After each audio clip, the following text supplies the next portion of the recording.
All right, everyone. We are live. We are here. We're on YouTube. We are on Facebook. We are on WLFEDB.com. And look us up. Of course, you already have if you're listening to us, or you're listening to the recorded podcast where you get your normal, your favorite place for getting podcast. Tonight, on St. Patty's Day evening, I will be having a very special guest, the very lovely, the very intelligent, the very stepped away from her camera, Cindy Thompson, Psychic Cindy. So I've been trying to get all female guests on all this month, and I succeeded all but one night when we just did an EchoVox session to celebrate Women's History Month. Been trying to do that. So we will be continuing. Next week, I will have Paranormally Blonde here. Two very exciting young ladies who do a lot of investigating. And the next week, I will also have a female investigator. So I will be typing both of them over the next couple of weeks. And I'm staying busy. Right now, we're going to bring in Cindy in just a minute or two. I have to qualify something.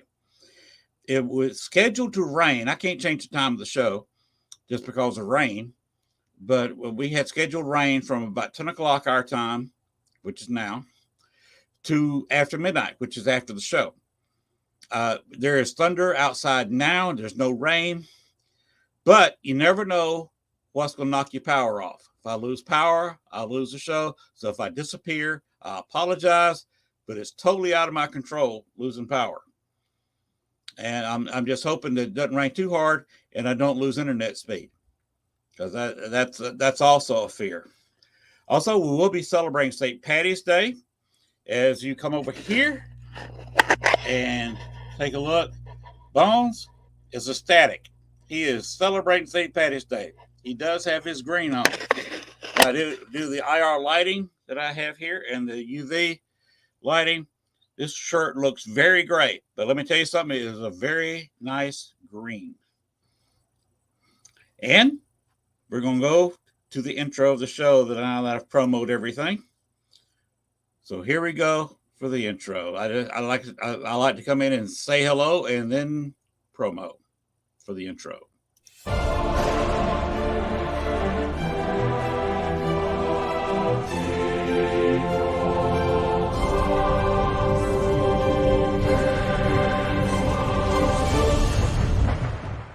Warning, the following video contains strong language which may be offensive to some viewers and or inappropriate for children. The content within this video is intended for mature audiences only. Southern Fried Paranormal with Len Dorman featuring Bones. Catch us on Spotify, iHeart, iTunes, Spreaker, Facebook, Stream, and everywhere else you catch your podcasts. And of course, WLFE-DB.com. Now, from the backwoods of southeast Arkansas, right beside the Bayou Bartholomew, the longest bayou on the planet, broadcasting from downtown metropolitan Cane Creek Township, here is your host, Len Dorman. And we're back with the show. All right. Like I said, we'll be having Psychic Cindy in just a second. She stepped away. And like I said, next week we'll be having Paranormally Blonde. Tonight we'll be talking psychics. We'll be talking paranormal. We'll be talking ghosts as normal.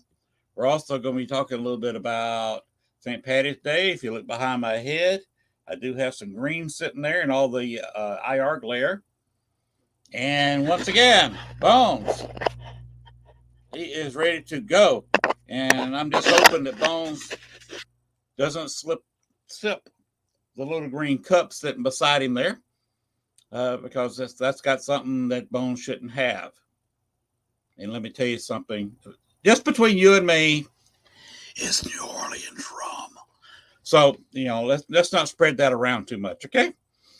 Right now, we're going to bring in our guest tonight. I'm very grateful that and very honored that she decided to come in tonight, even though she's not feeling well, and do the show to continue my Women's History Month appreciation like I have all month long. And we're going to bring her in right now, Psychic Cindy. Hello. Hey, how are ya? I am doing just fine. If I was still in Georgia, I'd be saying I'm doing peachy, but here in Arkansas, rice is the #1 product. So I'm Interesting. feeling ricey doesn't sound really good. So I live right outside of Rochester, New York. And once upon a time, we were the flour city, FLOUR, meaning we had a lot of mills here in Right. Rochester. But then we changed to the flower, FLOWER, and now we have our Lilac Festival here every year, and we bring in 100,000 people. Normally, Wow. last year and the year before, of course, with COVID, we didn't see anywhere near those numbers.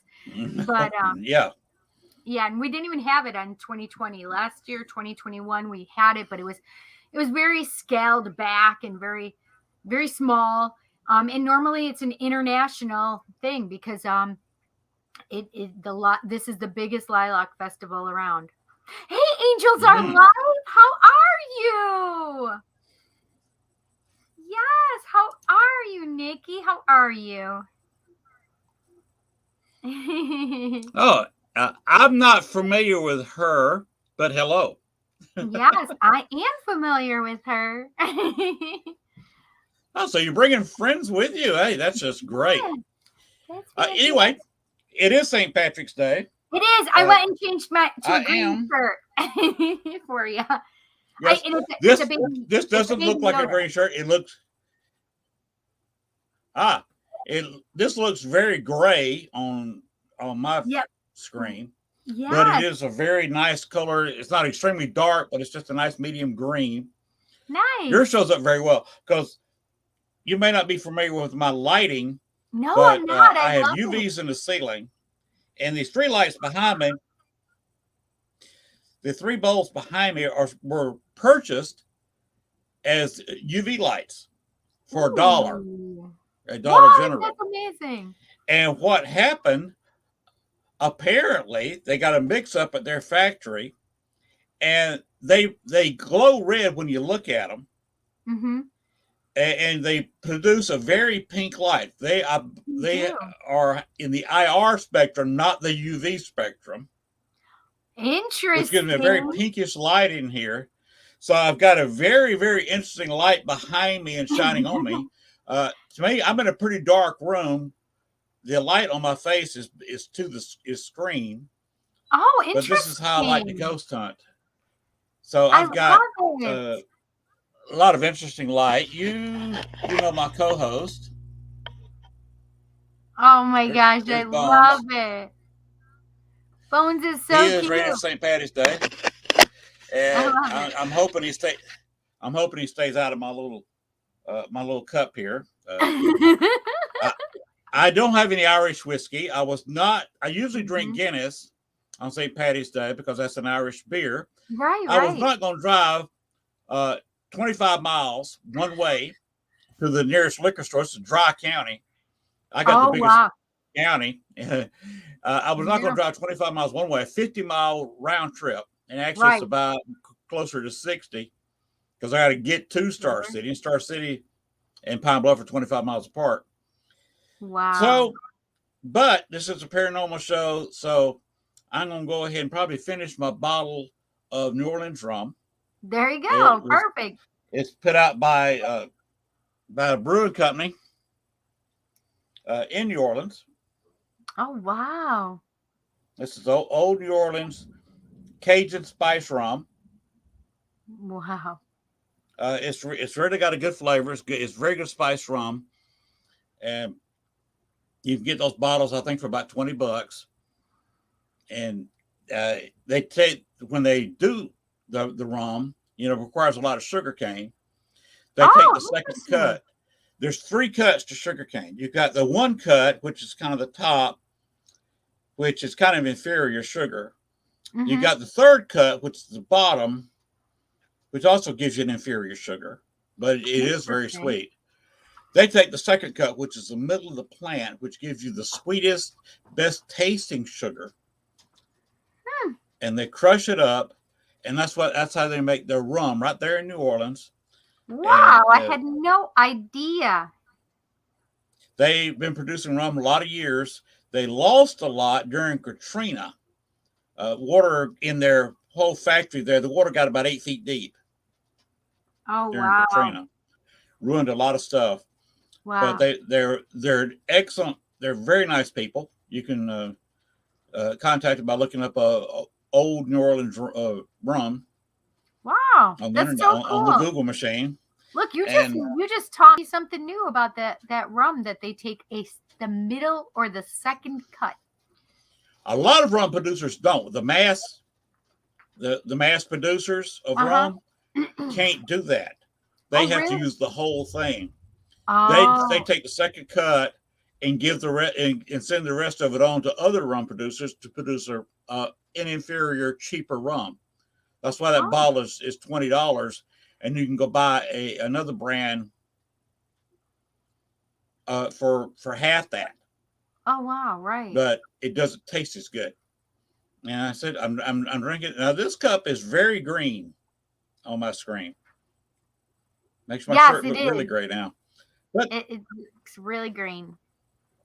oh yeah, oh yeah. I'm allergic to alcohol. So there are certain things. My wife's the same way. Yes, is she? My wife Yeah. cannot drink. So does she We get went on a real tour of red the real rum company. quick? She knows better. If rum crosses her lips, she throws up any kind of alcohol. Yes.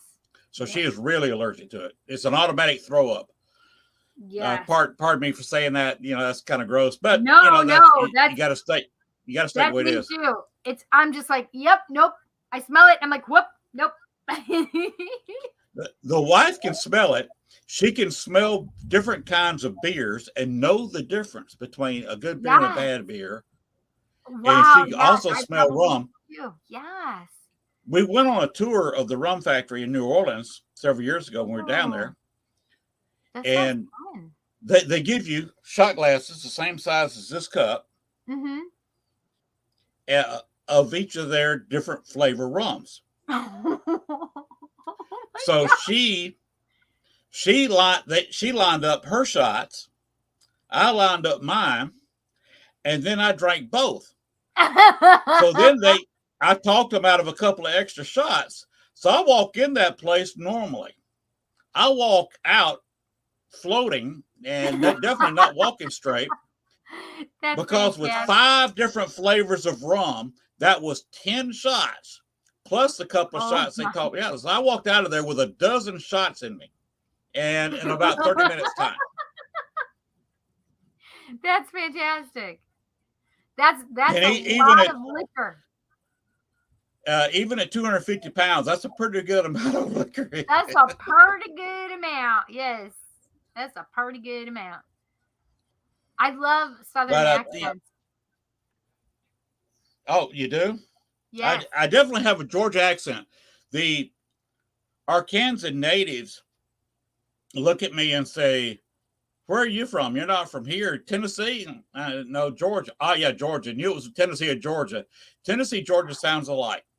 Oh, do they? And it's hard. It's hard even for a practiced Southerner, a native-born Southerner, to tell the difference between his Tennessee and Georgia accent. Alabama sounds a little different. Mississippi sounds radically different. Louisiana, of course, has their own thing.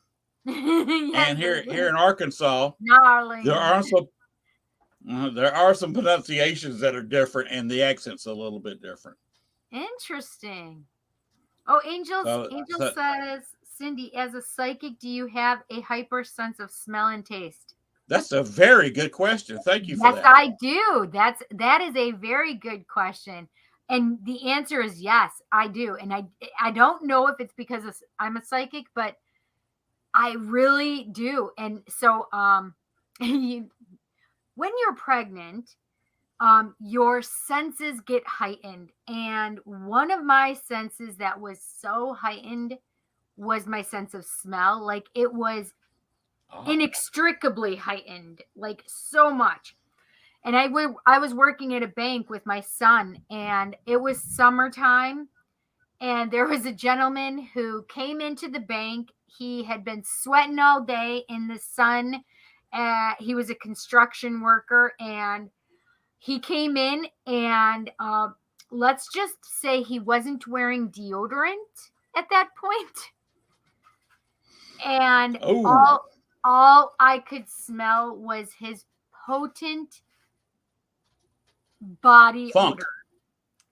funk.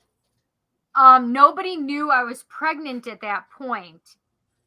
However, I must have changed into 10 shades of green because I was doing everything that I could not to vomit in front of this gentleman.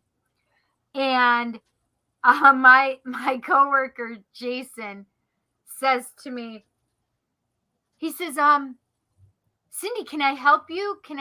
Would you like me to take him for you? And I said, please, Jace, would you mind? And literally Jason had to finish him out. And I ran to the back because I was going to vomit.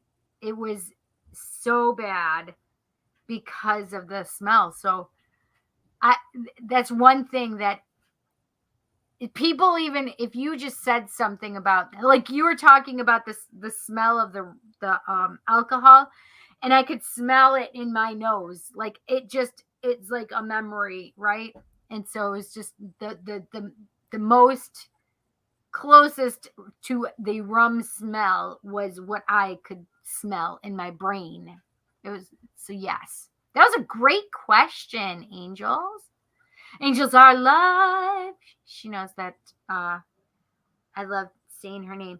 Yeah, some here when I was pregnant. Yeah, same here. Yeah. Oh, so bad. So bad. Mm. See, Yeah, I wouldn't know about that because I've never been pregnant. yes. Well, the funny part is so I have a heightened sense of smell. And then when you put that heightened being pregnant on top of it, it was like, oh my gosh. Did you ever smell Limburger cheese? No. My father was a trucker, and I can remember back in the 70s when, he would come home and he'd be like, I want some Limburger cheese. And he'd be like, who wants some Limburger cheese? And he would try like a Dickens to try and get us to eat this Limburger cheese. I'm told it's very delicious if you can get past the smell. Key words, if you can get past the smell. I've heard there's some stinky cheese out there. I don't remember the names, but there's a lot of stinky cheese out there that tastes really good, from what I've heard. Mm-hmm. But I can't handle anything that stinks. If my nose starts objecting, the tongue's not going to accept it. Exactly. No. My son Jet, my youngest, when he was a baby, he would smell his food. If he didn't like the smell of it, he would not eat it. I had to come up with, okay, we have the 1 bite rule. If you smell it and you don't like it, you still have to take 1 bite because it may be delicious. But because you're trying to smell it first, it may not smell the same way it tastes. So I have this 1-year-old that I would be fighting with constantly, and he wouldn't eat. And I'm like, okay, that's enough. 1 bite, that's the rule. So he would have to take 1 bite. And to this day, Len, I still have to try and initiate that 1 bite rule with him. And he's 17 now. I was going to say, how old is he now? 17. Yes. Wow. I'm fine with the 1 bite rule because I don't need it because I fucking am not picky like a little bitch. Okay, I'm on somebody's show. You can't be talking like that. Oh, that's unfortunate. Sorry about that. My son is a naughty boy. This is my older son. He's almost 19. At the end of March, he'll be 19. Okay. Yeah, I'm a legal slave. I'm definitely not offended because I got as big a potty mouth as anybody. I do too. In fact, I have been known. Now, lads. I have been known to say complete sentences using only the F-bomb. Because you know it's one of the few words that is acceptable as a noun, a verb, an adjective, and an adverb. Yes, exactly. Oh Of course, my now gosh, he may so true. you may have to make excuses with Ted about the language that came over his network. Exactly. Teddy is so used to my potty mouth. Uh, Ted and I have not really talked on a show since I appeared on your and his old show. Yes. Well, we are still on a I mainly hiatus. talked to him. Yeah, Yes. I mainly talked with him, in Messenger. He stays so busy. He is so busy lately, which yes, is the reason that our show is on a hiatus right now, because I've been with the show for 5 years now. I had my 5-year anniversary in February. Wow. I'm so excited. And Teddy's had that show for 7 years. He had it 2 years before I had it, before I got on there. And so it's been 7 years this year, and it was 5 for me. So I'm really, really excited. No, maybe is it 4? 4 and 6? Now I'm confused. It might be 2018. I was thinking 2017 though. I think it's 2018. So yes, 4 years for my 4-year anniversary. His 6-year anniversary. Yes. Okay. Yeah. So and I'm just celebrating about my second month, and maybe my going into my third month here, and that's about it. Yeah. I'm a youngster to this. It's something I've always wanted to do. As a kid, I grew up watching Johnny Carson. Oh yes. And I always thought about, putting myself in a place. Could I interview people and be entertaining to have a show like that? Nice, and right? I've since found out that I don't know how entertaining I am, but that I can carry a 2-hour show interviewing one person. Perfect. That's right. That's right. You heard a month ago, maybe a little bit over, 5 weeks ago, 6 weeks ago, I had 2 guests on at once. There were 2 of the ladies who were in and helped put out Kane's new movie he put out about it. He was Jason. Yeah. Yep. And 3, 4, 5, and 6, whatever, all the way up through 9. He played Jason. He investigated this horribly haunted place down in the Carolinas, and Friday the 13th. And 2 of the ladies who were on the show with him came on my show when the CD became available. Nice. So I was actually here I am interviewing some people who put together and starred in a DVD. That's amazing. With Kane Holder. Yay! That's amazing. And I'm sitting there, okay, can I handle this? And the show went on without a hitch. I thought it was fun. It was kind of entertaining and fun to watch. Yeah. And I'm sitting there. I am right now where I want to be at my age, because I'm 65. I'll be 66 this summer. That's fantastic. When is your birthday? I'm having a lot of fun. July 3rd. My birthday is the day before the country's. That's hysterical. That's when my boy's father's birthday is too. July 3rd. Really? Yep. You're a Cancer. Wow. You're a Cancer. Oh, and yes, Angel. Very, very much Cancer. Right in the kind of middle of it. Yeah. Limburger cheese is so much stronger than fresh blue cheese. Ha ha ha. Oh my gosh. I just can't get past it. I just cannot do it. Cannot do the smell. Let me ask you a question or two, Cindy. Okay. That Paracon that we've been advertising, yes, that I do in the middle of the show. Mm-hmm. It's still coming up, right? It is. It's this weekend. Well, no, not this weekend. The following weekend. It is March 25th, 26th, 27th. The 25th, we just have the psychic. It is Christy London's gallery reading from 7 to 9 p.m. on Friday the 25th. On Saturday the 26th of March is when the Paracon opens, which is Rochester Parafest, and it starts at 9 a.m. And the same with Sunday, they start at 9 a.m. and they go till, I believe it's 6 o'clock on Saturday and then 5 o'clock on Sunday. But if you buy a weekend ticket, it's like $20, I think, and you get in for the whole weekend. So it's a great deal. You're going to see some celebrities. And then on that Saturday night, I have, so both nights, 25th and 26th, so Friday and Saturday, Christy's gallery reading and then my gallery reading on Saturday. Both of them are taking place at the Avon Inn, which is not at the same place where the event is taking place, but it is a historic place. The Avon Inn is a historic and haunted place that we are going to be doing. I was about to ask that question. Is it haunted? It is. We had some weird little things happening that we could not explain. I had other things that came up when I was going through the as just a medium, picking up on different things that I had no idea of the history of the place. I don't research places. Listen, I'm way too lazy for that, Len.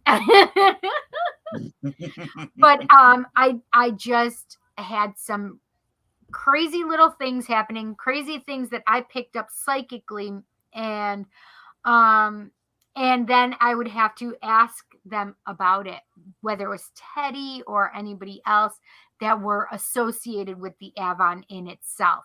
And I just was like, wow, this is interesting because I can be corroborated with what I'm picking up and what they've experienced. So that was pretty interesting. Can you tell us the website where people can get maybe tickets ahead of time or get more information? More information, definitely. RochesterParafest.org, I believe. I'm just going to double check really quick because I don't want to send you all to the wrong place. Yeah, you don't want to go to a .gov and don't tell her what you're going to get there. Right.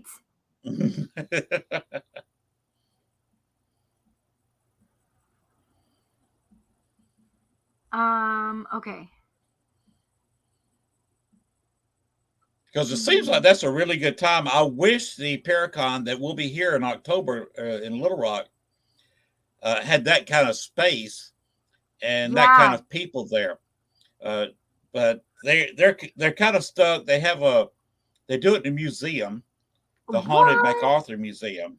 That's amazing. And it is haunted. And it also where is Douglas MacArthur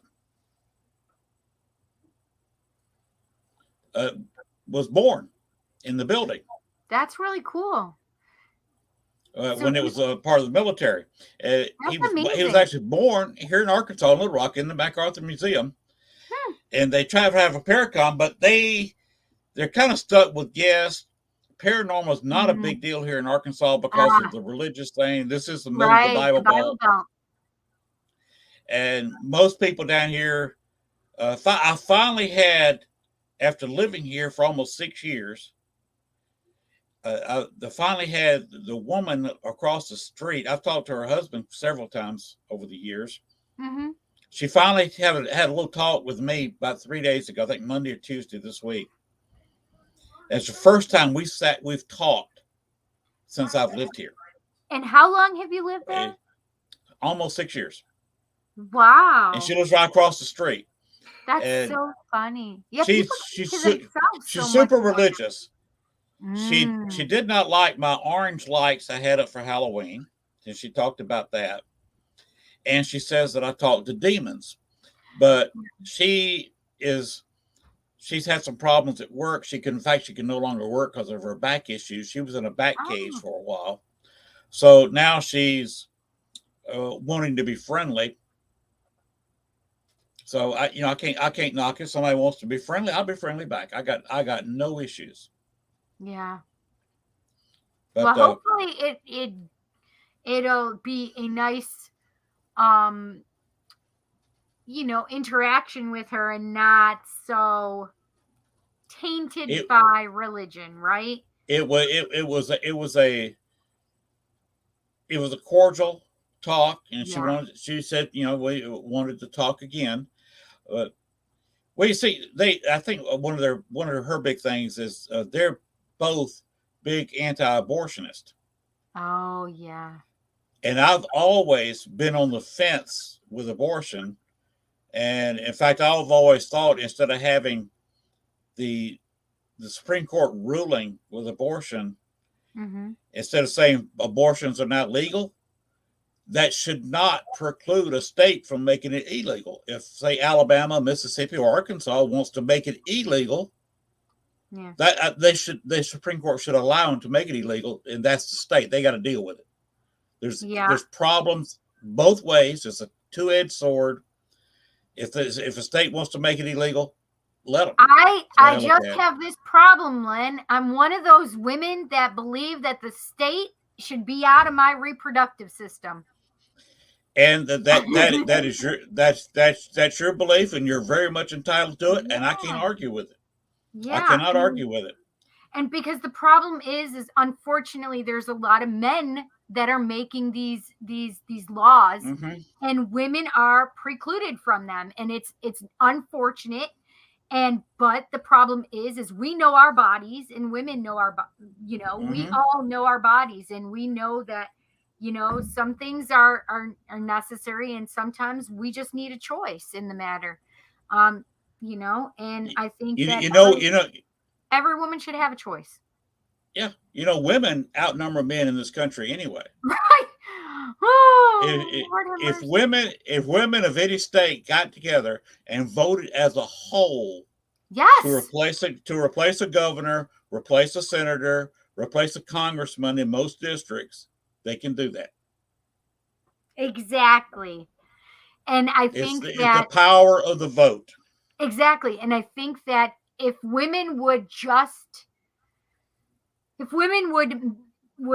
band together, because we need more women in politics. We need to have more women's votes in there. We need to have more women that are voting on topics about our bodies, about us, and that's a big deal for me right now. Mm-hmm. Like, who is Well, you do have a female vice president right now. I know. I'm pretty excited that we finally have a female in there. And she showed herself to be very good in Europe just the last week, 10 days.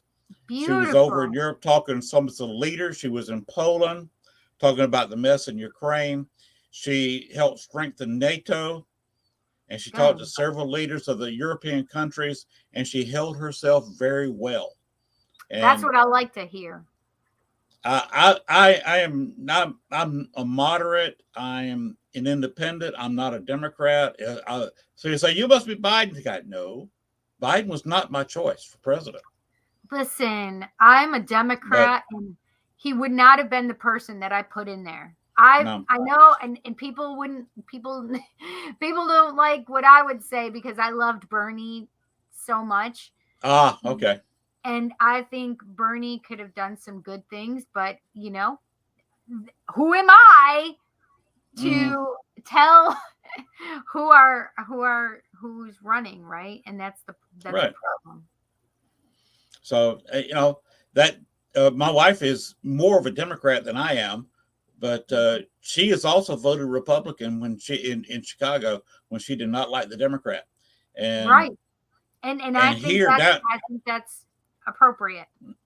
And down here, we both vote in the Republican primary, right? Because it's hard to get a Democrat elected in Arkansas. So we want to have some say so about which Republican's going to get elected to office. So we go see who what person we will vote more than the other, and vote for Right. it. So I work That's all I'm going to say about politics. right. I work for our board of elections here. I'm an election inspector. I'm usually the chairperson of our district and of our location. And so we really have to abide by a lot of rules, and Oh yeah, we take it seriously. you We have don't to. Yeah, we don't mess around. We don't mess No, around. This is everybody's legal right to vote. So it's a yes, big deal for me to make sure that everybody has a fair and equitable voting time in the district that right. they're supposed to. So it's pretty big deal for me. I think that everybody should get out and exercise their right to vote. I think it's huge. I do too. My father was a politician. He was mayor pro tem of Columbus back in the Really? late '60s. What? That's My amazing. my mother was a poll worker for elections for a couple of decades. I've been there. Oh gosh. I I've was been a trying to member. figure that out. I've been there Mhm. 1, 2, 3. So let's see. Obama 1, Obama 2, and Trump Trump, and and now Biden. Biden. And I was there probably 2 years at least 1 year before the first Obama But you election. but you've worked the polls for 4 presidential elections. Four term, Wow. 4 different. So 8 years with Obama, 4 with Trump, and now we're on with With Biden. the third president though. Yeah, the So second year of Biden's I've presidency. been doing this for a minute. About a minute. About a Oh, minute. and another thing a lot of people don't know about me, I was in the Columbus JCs for a while. And for a while, back in 81, 82, I was serving not only on the Columbus JC board of directors, I was serving District 8A, which is a portion of the state, which put me on the Georgia JC board of directors. I was on that's the Georgia interesting. and the Columbus JC board of directors for a while. And what does a JC mean? What does that mean? Junior chamber. Got it. It's for people 18. So I think it used to be 35. They expanded it to 39, I believe. Oh They may wow. have expanded it further than that. It's been a while. But it's to train. It gives you speech training, leadership Wow. training, how to run things. They finally combined the JSETs because they weren't training people for leadership positions as Mhm. well as the JCs, so they combined them back in the '90s, I think, late '80s, early Wow. '90s. So you can go in there and they run projects, a lot of money making projects, some of it charitable things, Mhm. projects, That's amazing. whatever. And if you're a chairman of something like, working with the program, Mhm. you learn leadership skills. You also have to speak to the group, and you learn speaking skills. That's amazing. So you get a lot of training for your life. And I That's was fantastic. There's yes, a and lot of kids that could use that and benefit from that. Absolutely. if you're in business, if you're in sales, Yeah. you get involved with that. Plus, it gives you you serve the city, Mhm. and you get to meet mayors, you get to meet city councilmen. If you got county councilmen, you get to meet them. Mayors want to talk to you because you're politically active, and if you get involved with the state like I did, you get to meet people from all over the state. That's crazy. That's amazing. I just wrote it down so I could look into it some more. That's Now, amazing. you've got one son who's Yeah. eligible for that, so Yeah. there may be something he wants to do. If he's got any thought of any Mhm. kind of public, serving, because that's what you're a public servant, Mhm. Right. or to work with the city, or get in any kind of management of any sort of business. It may be something he wants to go into. In fact, some businesses will gladly pay your dues to belong to Wow. the JCs That's because amazing. they make a better employee out of you. In Right. fact, a That makes business, sense. True. It makes complete mhm, sense. business is kind of backward looking if they refuse to pay an employee's dues in the JCs, because they they may take a regular employee and make a general manager out of them in 4 or 5 years. Mm-hmm. That makes some complete sense. I'm gonna And look turns them into into a it. lifelong employee. So look into Right. this, Exactly. especially for your son. Now you hear me speaking. I don't hesitate too much. I don't say duh, whatever, Yeah. because I'm used to speaking that. I've gone to several cities in Georgia and was the keynote speaker. That's amazing. Yes. And, Yes. and when I was in my first college I went to, which is after the JCs, I was chosen to speak to the Honor Society because they didn't have Wow. anybody who was that good at public speaking. So they wanted me to be their keynote speaker. And I wasn't in the Honor Society. I just missed by about that much being in the Honor Society. Well, out of 3.5, you needed 3.8 to be in the Honor Society. Out of 3.5 grade point average. That's still a pretty dang good grade point average. Yeah, I got 3 degrees and maintained about a 3.5 Wow. What are through your 3 degrees. degrees? Accounting and business management. Beautiful. I I got have my I just have my associates right now. It's associates in applied science. And I have 2 classes away to get my bachelor's, and the 2 classes are one in my major, which is psychology, and one in my minor, which is forensics. So ah yeah, so I have to just go back and get those 2 classes done. And my son, my youngest, is like, "Okay, mom, you need to do this." And I really would love to get my go bachelor's by for the it. time Just Jet get it. graduates high school. So that would be great. Within this next year, I would have Hmm. to really commit to making sure I get those classes done. Yeah, I've got a total of 3 associates and one Nice, bachelor's. My beautiful. wife and I came up the same way, although we hadn't met yet. Mm-hmm. We were both offered by and encouraged by our professors to go get our masters and maybe Mm-hmm. pursue our doctoral degrees, but neither one of us wanted to get student loans Right. Oh my to do gosh. that. That's I horribly I expensive. still have student debt. I still have Yeah, student loan we would debt. still have student debt, and Yeah. now my wife has been out of work since January 1st. Oh, She's I'm got sorry to hear some that. back issues, nerve issues, and she may have Ah, to have a hip replaced. And ah, and she turned 60 this summer, and mm-hmm. we would be in sad shape because I haven't been able to work because I got my knees replaced, Oh my God. and we'd be in sad position, both of us in forced retirement, trying to pay back student loans. So the decision we made in college So good. Yeah. was very good.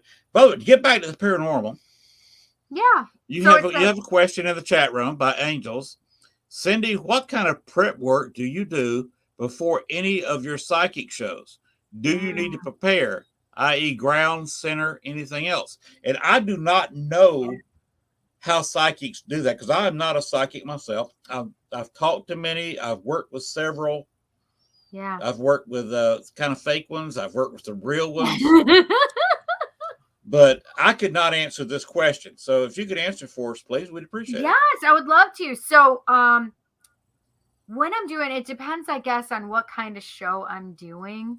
If it's just like my podcast, I don't really have to prepare in any certain way. And if there was certain um like paranormal uh teams on there, like if there was specific um paranormal people that had houses affiliate that they were affiliated with, I could sometimes just automatically start going into talking about places that I've never been and being able to describe them and explain things that are on the land and explain things where things are in the location. But I didn't need to prepare for that. So do I need to prepare? No. Do I need to prepare any place? No, because it's just like a shift for me, right? It's more like I just start allowing myself to, it's like, how would I describe it? I would probably describe it as just allowing myself to see beyond what I see with these human eyes, right? So I just allow myself, I do basically just end up grounding myself here and allowing myself, I'm raising my vibration is what it really surmounts to. I raise my vibration and I am suddenly in tune with what I need to be in tune with.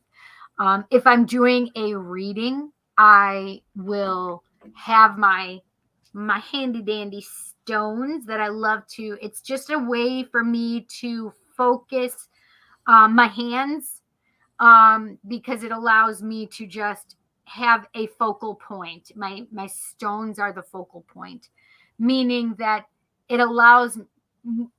I'm ADD. I don't know if you can tell, but I am. I have attention deficit disorder. But one of the things is that we're very good at multitasking and doing things. One of the things that I think being ADD is good for me is that I can do something which I call hyper focusing.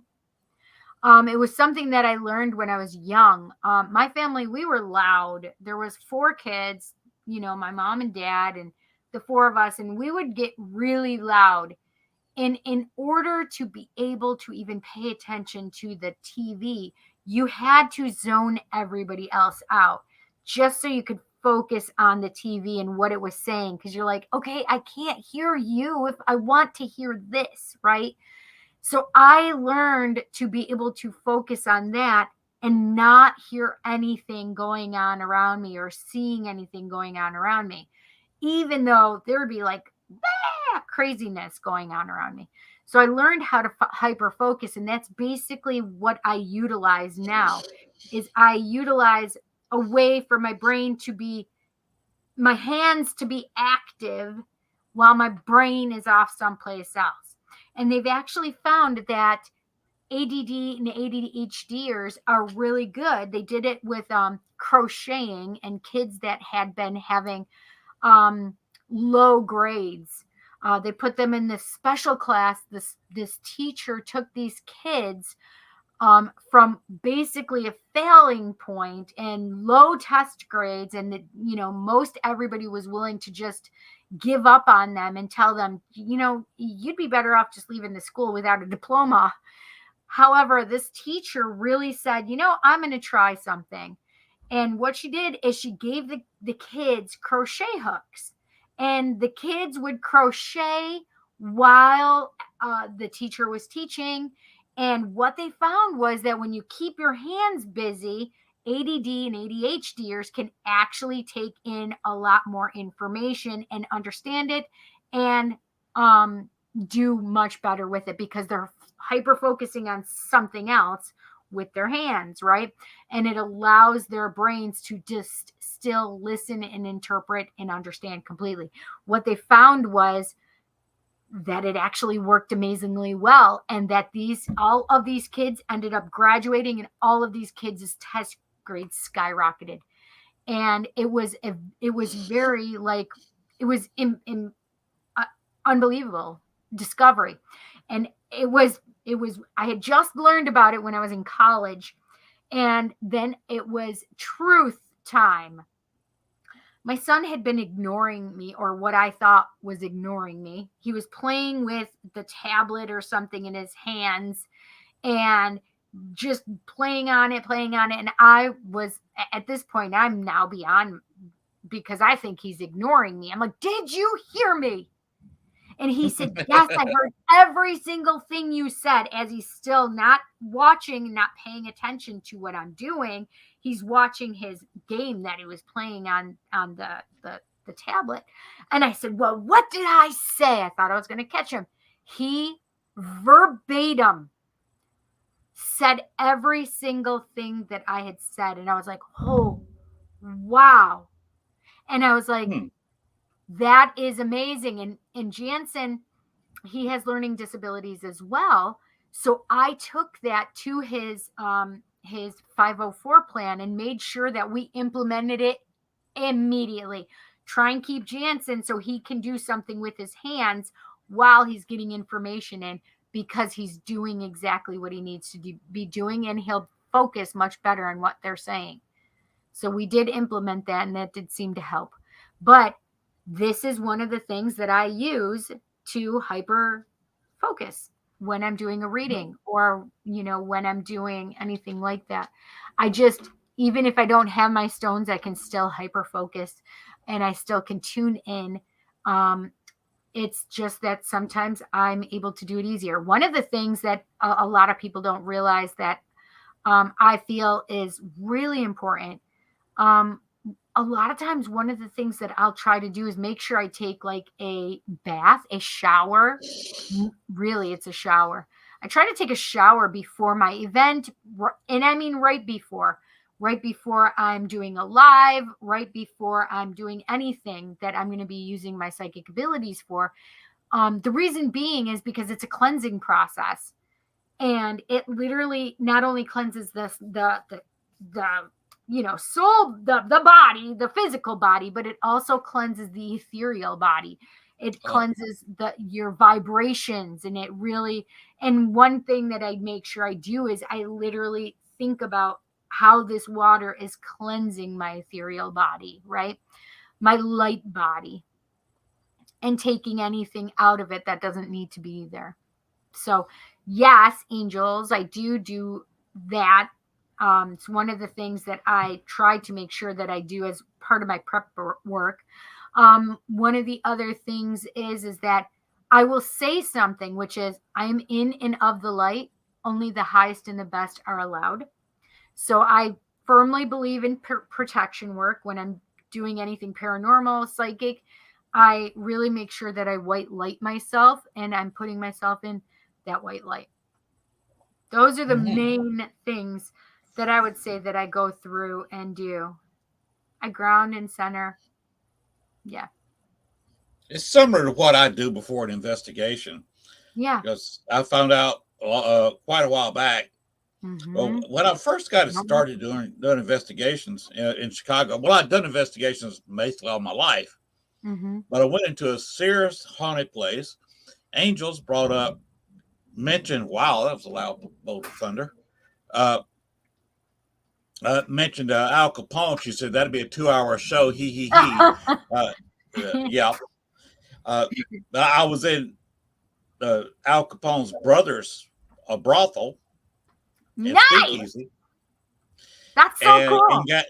And got an attachment for a while. Oh, not cool. Yeah, she was a prostitute that died during an abortion. Oh. And she wanted to hang around me for a while. Finally got rid of her. But I found even as an investigator, you've got to ground yourself. Yeah. And you got to open your mind. You're not going to hear or see anything. You're not going to get anything. You might as well go home if you're not going to open your mind up to things. But you've got to be able to slam the door shut if something bad comes around. Can I ask a question? Is how did you know that you had an attachment, and then how did you release the attachment? Okay. I answered this question on a show 2 weeks ago. Oh. No. Not on a show. Okay. I am a chat room member of another paranormal show. I'm not on the show. I've never been a guest on the show. But it's on. He does Wednesday night and Saturday morning or Saturday night shows. Sunday morning, my time. It actually starts at midnight his time. He's on the West Coast. But somebody asked me that question. It was a Zoom call. They have monthly Zoom calls. In fact, we had the second one. I guess it was a month ago I answered this question. because we have our second monthly Zoom call tomorrow night.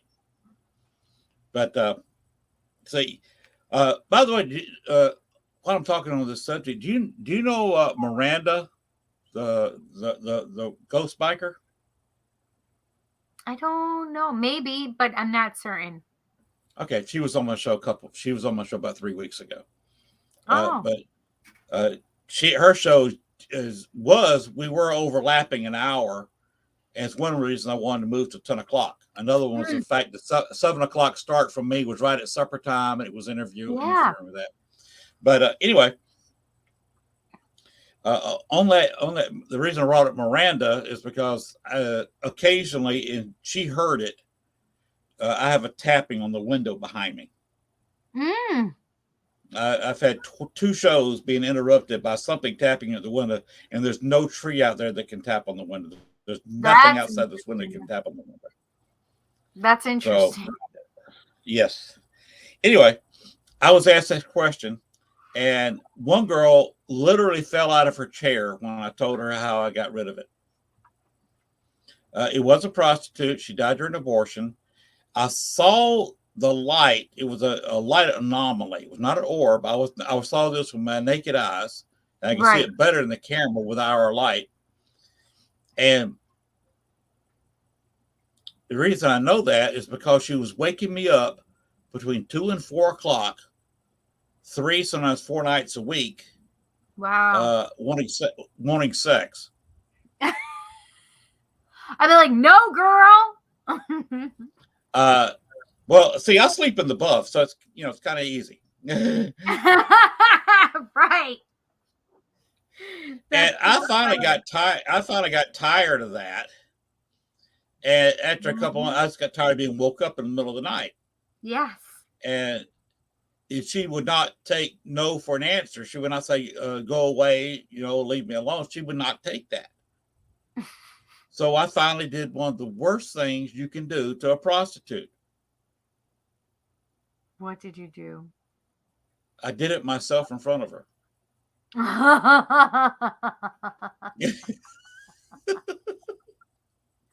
Did she not like that, huh? No, she didn't like that. And the girl on the Zoom call, she's in her very early 30s. And she literally fell out of her chair and had to walk off camera for a bit on the Zoom call. When you explained that to her? Yes. That's fantastic. And I just looked at her and said, you asked. Right. Do not ask the question if you don't really want the answer. Exactly. I live by that. That's how I got rid of her, and it took a bit. Yeah. That's how I got. I've had other ghosts break in the house. I had somebody. We lived just a few blocks away from a hospital, and somebody apparently who had just passed away was looking for a house to go into. Oh, Angel is rolling, laughing. She's crying. Yeah, she is laughing. And I had to kick the ghost out of the house because it had no business being there. And a ghost doesn't have a whole lot of power if it's somewhere where it doesn't have some kind of connection to. Right. So they're fairly easy to kick out.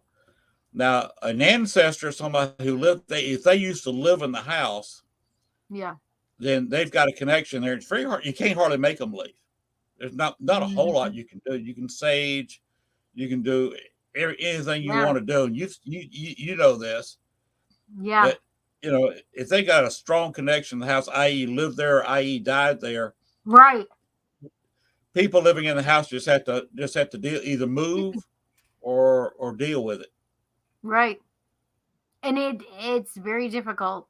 Like, how can you choose? How do you choose to leave your house, right? Because you're getting that's the thing is there's some crazy stuff that happens to people at their houses. How do you explain it to people that don't understand it? Right. And then to tell them, well, I have to decide to stay at my house and deal with this, or to leave. Or you just deal with it. My wife had a ghost in her house. It was the original owner's son, They had moved away and had since died, and he had also passed away, kind of early age. Wow. And he would walk through the house. A little bit says, "I love you, gorgeous Cindy." Hi, little bit. Oh, I love you, honey. I haven't seen you in so long. Little bit. Glad to have you in. What's that? All right. So I'm curious after. Okay, let's answer Angel's question after, because it's past halftime. Okay, yes. And I need to go run the commercial break. Yes, do that. And You too, honey. by the way, are we still supposed to be running the commercial break where it's talking about the every other Sunday show, or is that gone? I don't know. I would don't worry about that right now. Just go ahead and do the Parafest if that's the one you have and we're planning on running. That's the one I've been running. Perfect. And here we go. Warning, the following video contains strong language which may be offensive to some viewers and or inappropriate for children. The content within this video is intended for mature audiences only. Rochester Winter Parafest is back, March 25th, 26th, and 27th of 2022. Come say hi to Naked and Afraid celebrities Melanie Elizabeth and Trent Nielsen, Haunted Case Files Jack Kenna, Monster Quest Steve Coles, and more. This event has it all: paranormal investigators, UFO researchers, Bigfoot researchers, and even photo opportunities for the kids with Buddy the Bigfoot. Oh, okay, adults too. Come on down and get a tattoo from Ink Master Tony DeVille. There are psychic gallery and individual readings, as well as radio personalities, authors, jewelry, makeup artists, and so much more. It's only $15 per person, and children under 10 are free. March 25th, 26th, and 27th of 2022. For more information, go to WLFE-DB.com. Yes, Winter Parafest is back. Valley Oak Event Center, Geneseo, New York, next to Denny's.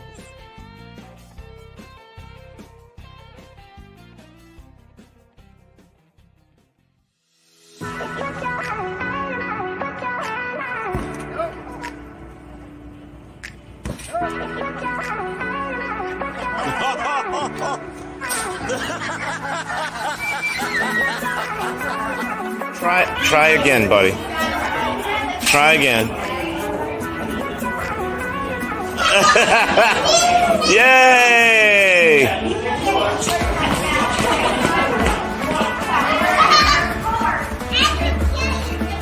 Okay.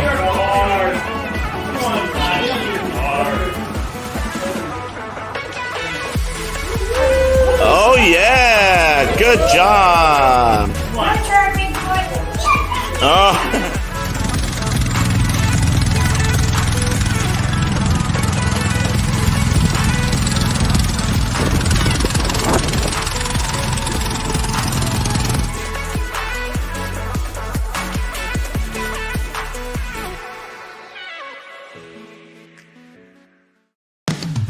You've been listening to WLFE-DB.com, where our shows are your shows.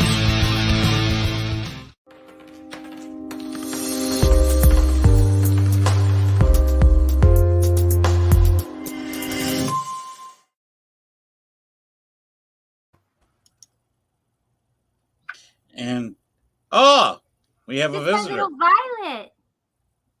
I show up this photo after that commercial showing the number of guests at the Rochester Paracon.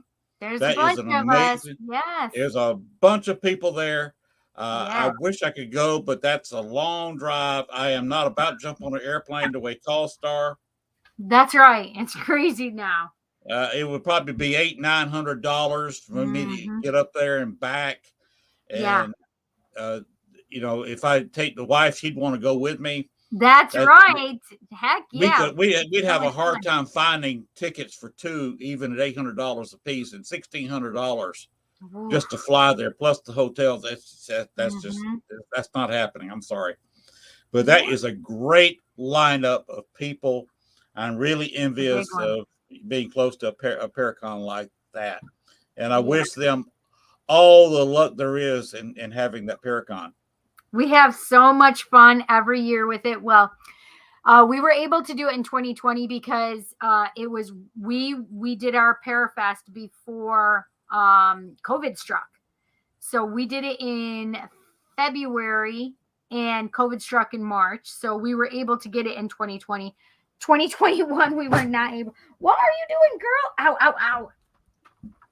She's such a little rascal right now. Sorry about that. It's her bedtime. She should be going to bed right now, and she's up running around, and which I know means she's tired. Violet, little bit says hi. Little bit. I see that it says that you had your kidney removed. I'm so sorry. She is digging me right now. She's not very funny right now. Honey, I'm so sorry. How are you doing? I know. I miss Chaos and all of you guys. I miss all of my buds. I haven't seen and hung out with you guys in so long. We'll have to do it. Do a show together or something. I did have a question I wanted to ask you, Cindy. It's kind of long. Okay. So if you hear me out for just a minute. Okay. As the Toad said earlier before the break, I'm in the chat room of at least one other show. I'll even say his name, Rob Hernandez. He's a great guy. But just before the Russia invaded Ukraine, we were running a Ghost Box session live. Really? And we got voices that said bombs, explosions, really, war, Russia.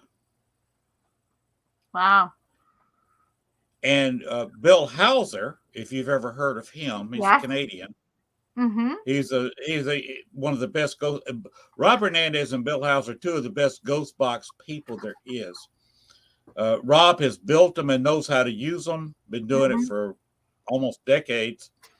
Bill Hauser has also been running Ghost Box for in probably at least two different decades. They're both extremely good at what they do. Bill Hauser got a voice that said this is the beginning of World War III. Really? And yes, I don't know if you know this or not, but Anonymous, the people, the internet people. Yep, Anon. They officially declared war on Russia. How are they and going that's why to do it? They're attacking Russia cyberly. Oh, I see. Yeah. There was a lot of Russian bots in everybody's chat just during when the invasion first started. And they even it was obviously they were Russian, and Anonymous saw that and has since knocked all the Russian bots out of most everywhere. Really? They are officially at war with Russia cyberly. Interesting. And there is a foreign legion. This sounds old-fashioned, sounds very French, but there is a foreign legion, small army in Ukraine made up of a lot of foreign fighters, including many Americans. In fact, there's a lot of ex-military, ex-American military fighting in Ukraine. A newscaster that got killed last week was actually from Little Rock. He's Arkansan. Oh my gosh. See, I don't have TV, like regular TV channels. So I don't watch TV. It just is one of those things that really like brings my energy down. So I don't watch it because it really it's very depressing for me. But it's so sad to hear all of these things. I've heard so many things lately. What did you think? What's your opinion of hearing voices over a ghost box before the war starts? Talking about war and bombing. How long before was it that it happened, though? How long before the war? Well, how long before if you were to say, oh, it happened 2 months before and there was no talks, anything like that. If you're saying it was the week before, or if you're saying that it was, this is the part that's hard for me, right? Because I think you remember Teddy and I talking about Ghost Box work on Paratalk Radio. And I can't definitively say that these things are coming from a ghost box, right? Because the way that it's set, most of them are set up is that they can take, if it's a one that scans channels, it can be taking from these channels and they can just be hearing certain things out of these channels, right? Mm-hmm. And it's radio waves and stuff like that. It's possible. And so if they're talking about Russia, if they're talking and these things are coming up and it's just picking up these little things, can I definitively say that this was a thing that was talking all about the war is coming and stuff, and I just can't, right? Mm-hmm. Because there's too many variables for me. There's right. Can it be reproduced? Right? Science tells us that if we can reproduce it, then and it's reproducible, then it's really science, right? Right. I know that I can reproduce that. Yeah, right. And that's the part that's hard, because there's so many variables. And is it cool? Absolutely. Is it? Oh yeah, absolutely. It's interesting. Is it worth talking about? Yes. Oh, yes. And to answer your question, how far it was before, all of this happened within 2 to 3 days of the initial invasion. But the thing is I remember there had been stuff that had been like, holy cow, Russia is doing this and Russia is doing that before they had set foot or tried setting foot on Ukraine soil. You know what I mean? So there were things that had come up within that week before they actually did it. Right. So could it be that, it was just the radio waves interfering? Absolutely. Mm-hmm. So this is the other thing, is I can remember doing a ghost box at one of the places close to me, like about almost an hour away from me. And I was there. We were in different levels, and I'd gone down to the basement because they wanted me to do, an EVP session with a ghost box, because we both know that EVPs can't come from a ghost box, right? Right. Because it's electronic voice phenomena. However, a ghost box is not necessarily an EVP. An EVP is something you may not have heard with your ears, but the electronic thing picked up that voice phenomena, right? Now, ghost boxes, the whole intention is that we're hearing what is coming over this box. Mm-hmm.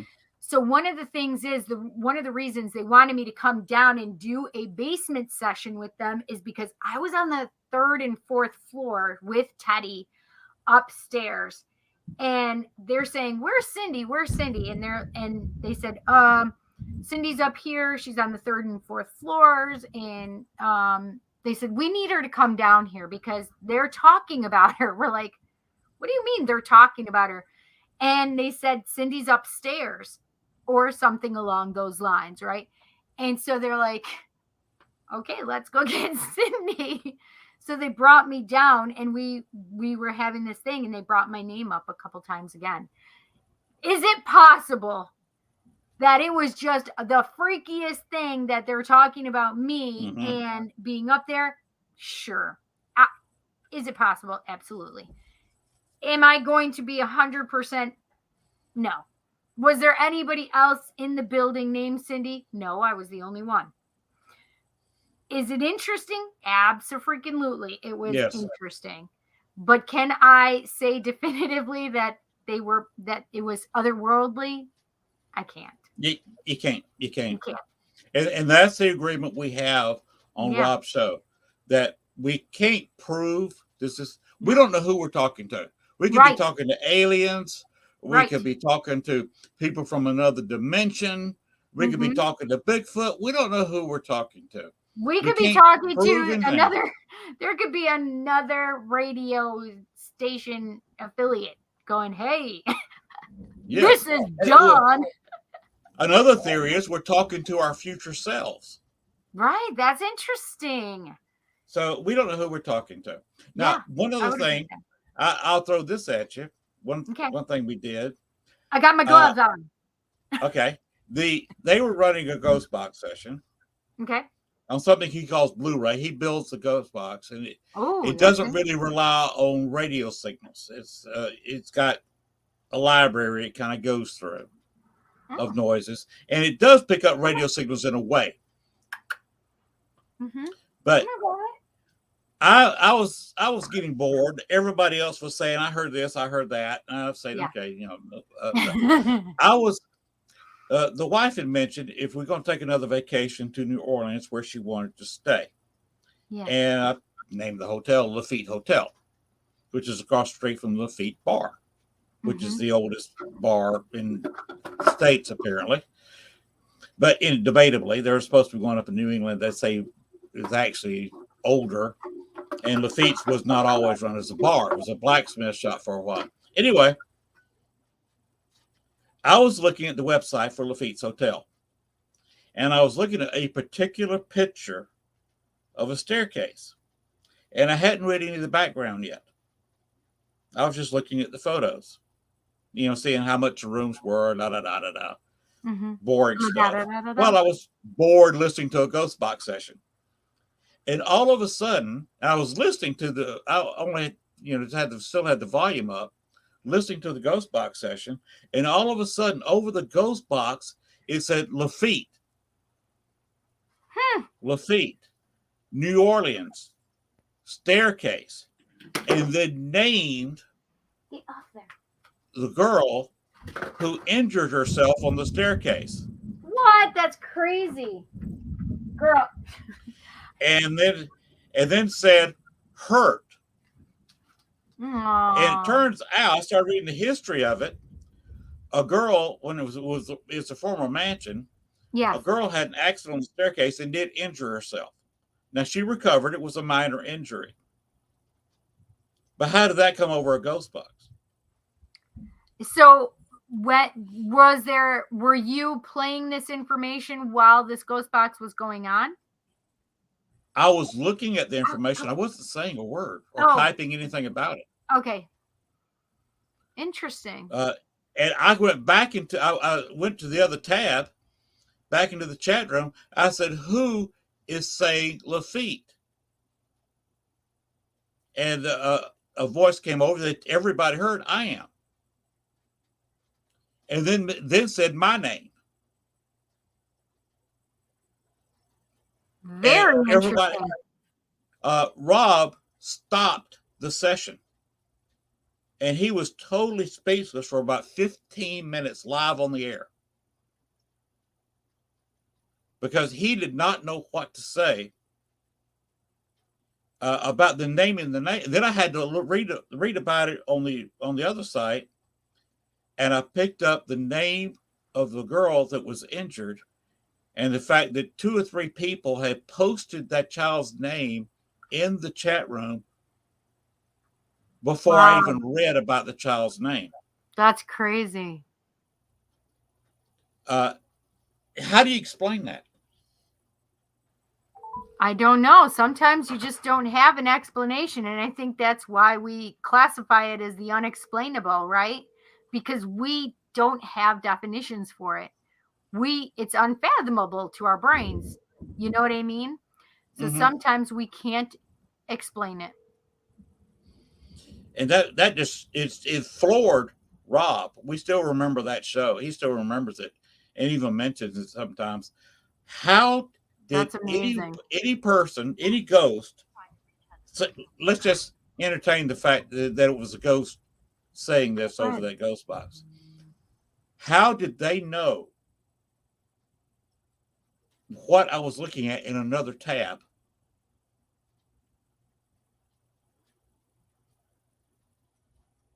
Because I didn't put into the chat room that I was even looking at another tab. I wasn't posting at all. I was letting other people post and posting what they thought they were hearing. I was just listening. How did they know I was looking at the Lafitte Hotel? Yeah. And then after the show, after all this happened, during the show, the wife comes stumbling in. Remember, this is at 3:30 in the morning. Right. Our time. She comes stumbling into the restroom and fussing at me because she woke up because ghosts were shaking the bed. What? And when she got up, she had a couple of spirits in the bedroom with her. And she come in saying, the ghost woke me up. She went to bed, and Rob was still trying to figure out what he was going to say or do about all this thing. I looked over from my desk, and I use a desktop. I'm using a laptop for the show in a different room. And then I was doing all this on my laptop, on my desktop. I looked over at her desktop, which was turned off. There were 5 or 6 spirits. I could see through them, but they were kind of full bodied. Wow. Men and women in different periods of dress, staring at her screen like they were trying to figure out how they could jump into the screen and get back into the internet and go back to where they were supposed to be. Interesting. I said, okay, that's it. I'm gone. I walked out to the edge of the room.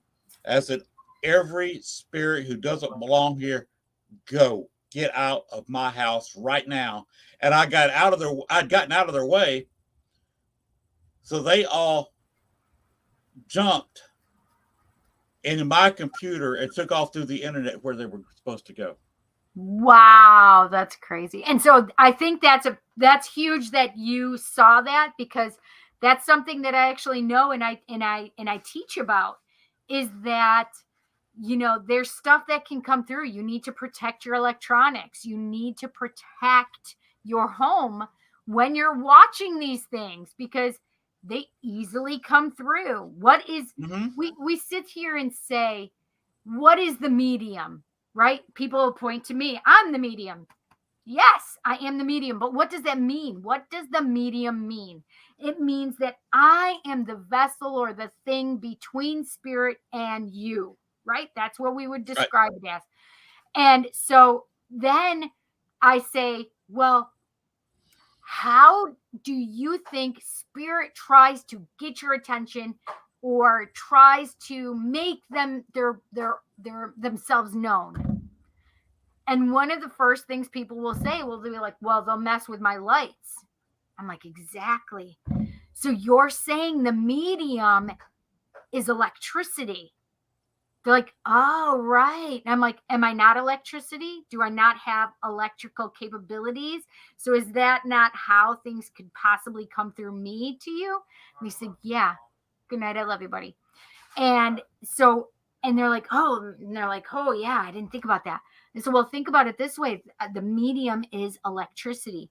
Now, what if you have spirit that's got these great ideas popping into people's heads in New York and in LA, and they're thinking, oh, this is a great idea. Let's think of this and put this in everybody's homes.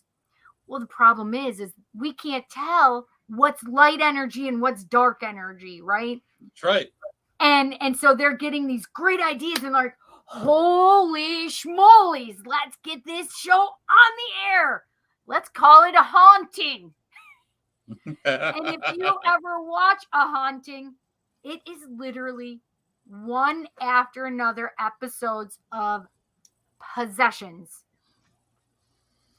I happened to watch the show one time, a couple times, soon after it first came out. My kids were little. My son that just came and kissed me, he was little.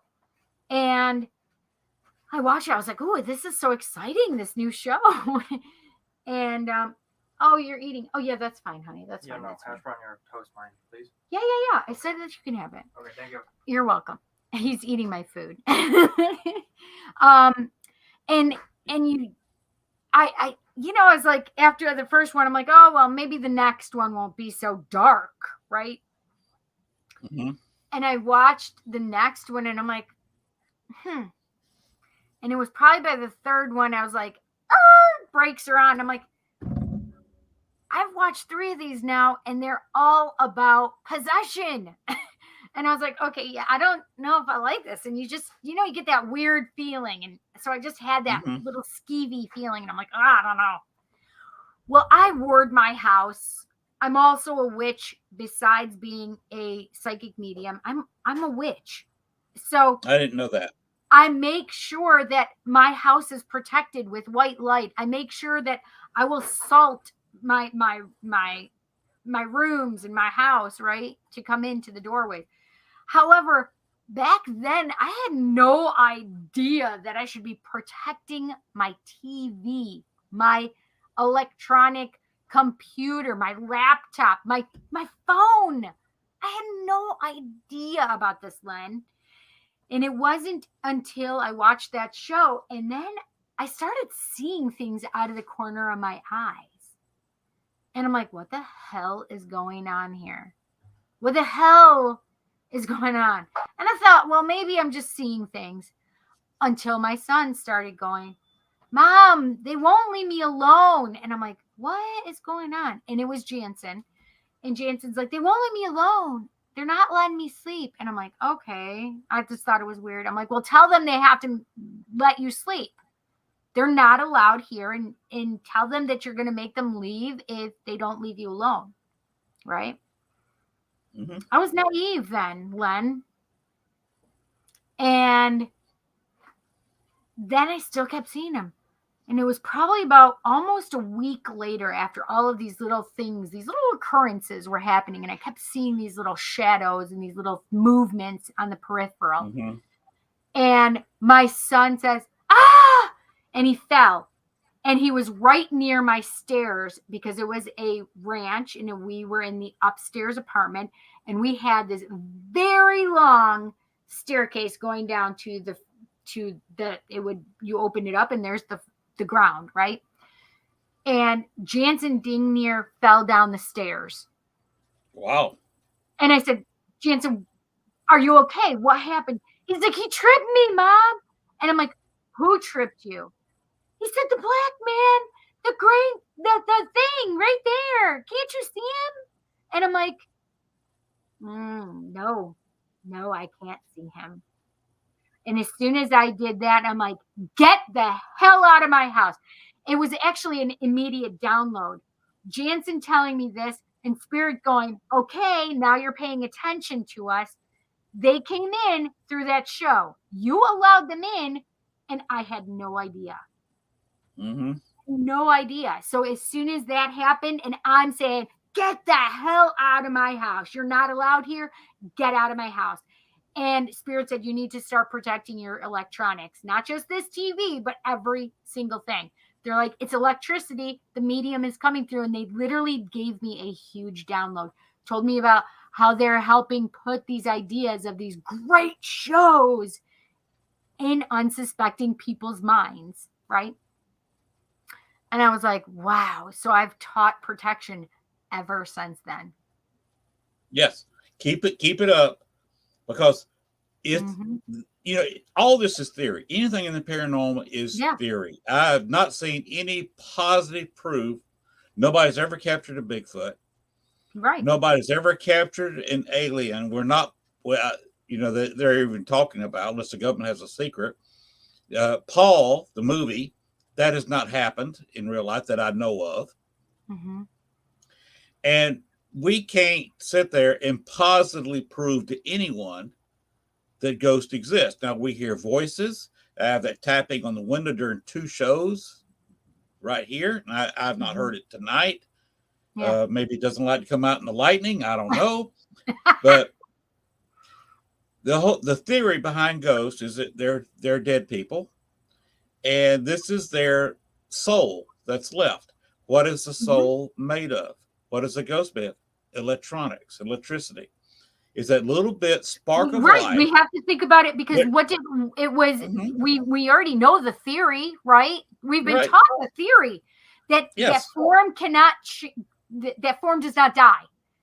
That Right. form You cannot destroy energy. You can't destroy energy. It has to keep going. So it doesn't matter what the form is. You come out of the form, there's still energy, and Right. it just changes. It just changes. Mm-hmm.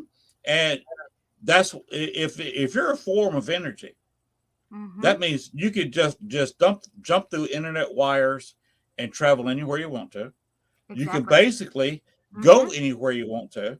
And this is how I de-haunted Bachelor's Grove Cemetery, one of the most haunted 1 acres of property in the country. Really?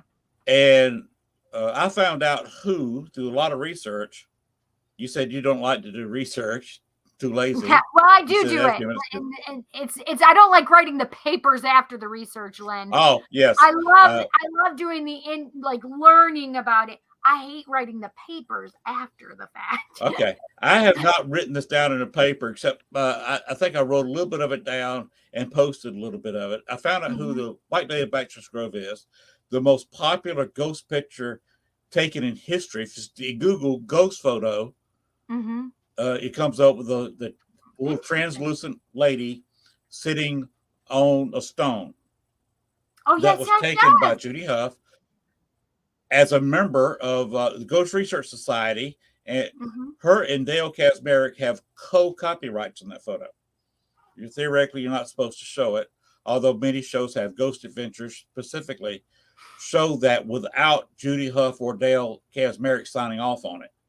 Oh wow! Later, their second show, they did have Judy Huff on there checking her negative, and found out the negative there she was, and the spirit was, and we're with her on the show, so that the copyright was covered because Judy Huff has a co-copyright, and she did ask Dale to, I want to show this on TV, okay, but I found out who it was. I caught a picture of her during a public tour of her house, John Humphrey's house. He was a state senator in the mid to late 1800s. He was the most powerful man in Cook County, which Cook County is where Chicago is, by the way, for people who don't know. He was the most powerful man in Cook County outside the city of Chicago in the 1870s and 1880s. Amelia Patrick and him were married in 1863. It was an arranged marriage. There was no love there. They were both landowners. And you know how it is in the mid 1800s, most marriages were arranged. And because of dowries and we all know how the stories of that. I'm not going to try to explain that until 4 o'clock in the morning. Look it up. Look up dowries. Look it up. And I took a picture of their wedding picture from 1863. Right. Hair's the same. The one was a straight on, the other one was a profile, but you could tell it's the same. Wow. Even the dress was the same.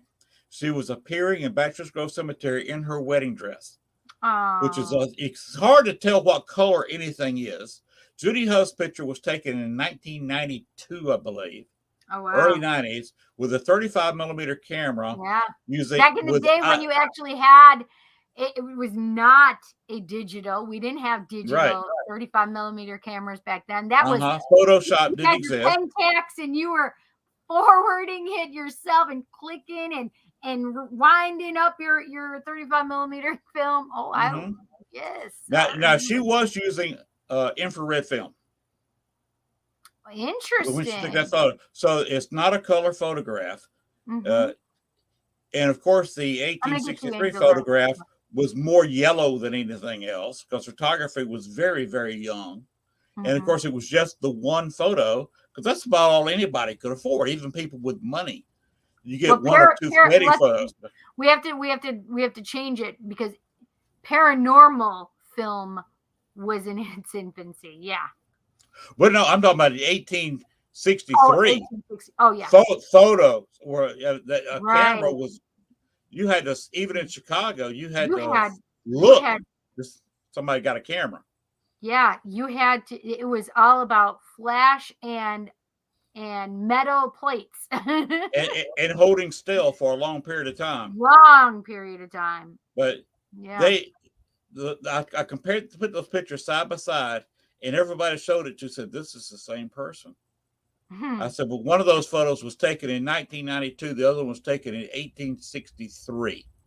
Wow. The reason for the haunting, which I had to do more research, there was also a note in that house. I took a picture of the note where their firstborn child, who died at 11 months and 4 days old, was buried in Bachelor's Grove Cemetery. Oh, wow. The white lady showed up there right at dusk almost daily. Aww. She wanted And her that's baby. what she was doing. She was going in there, picking up her child and taking her wherever it goes to go.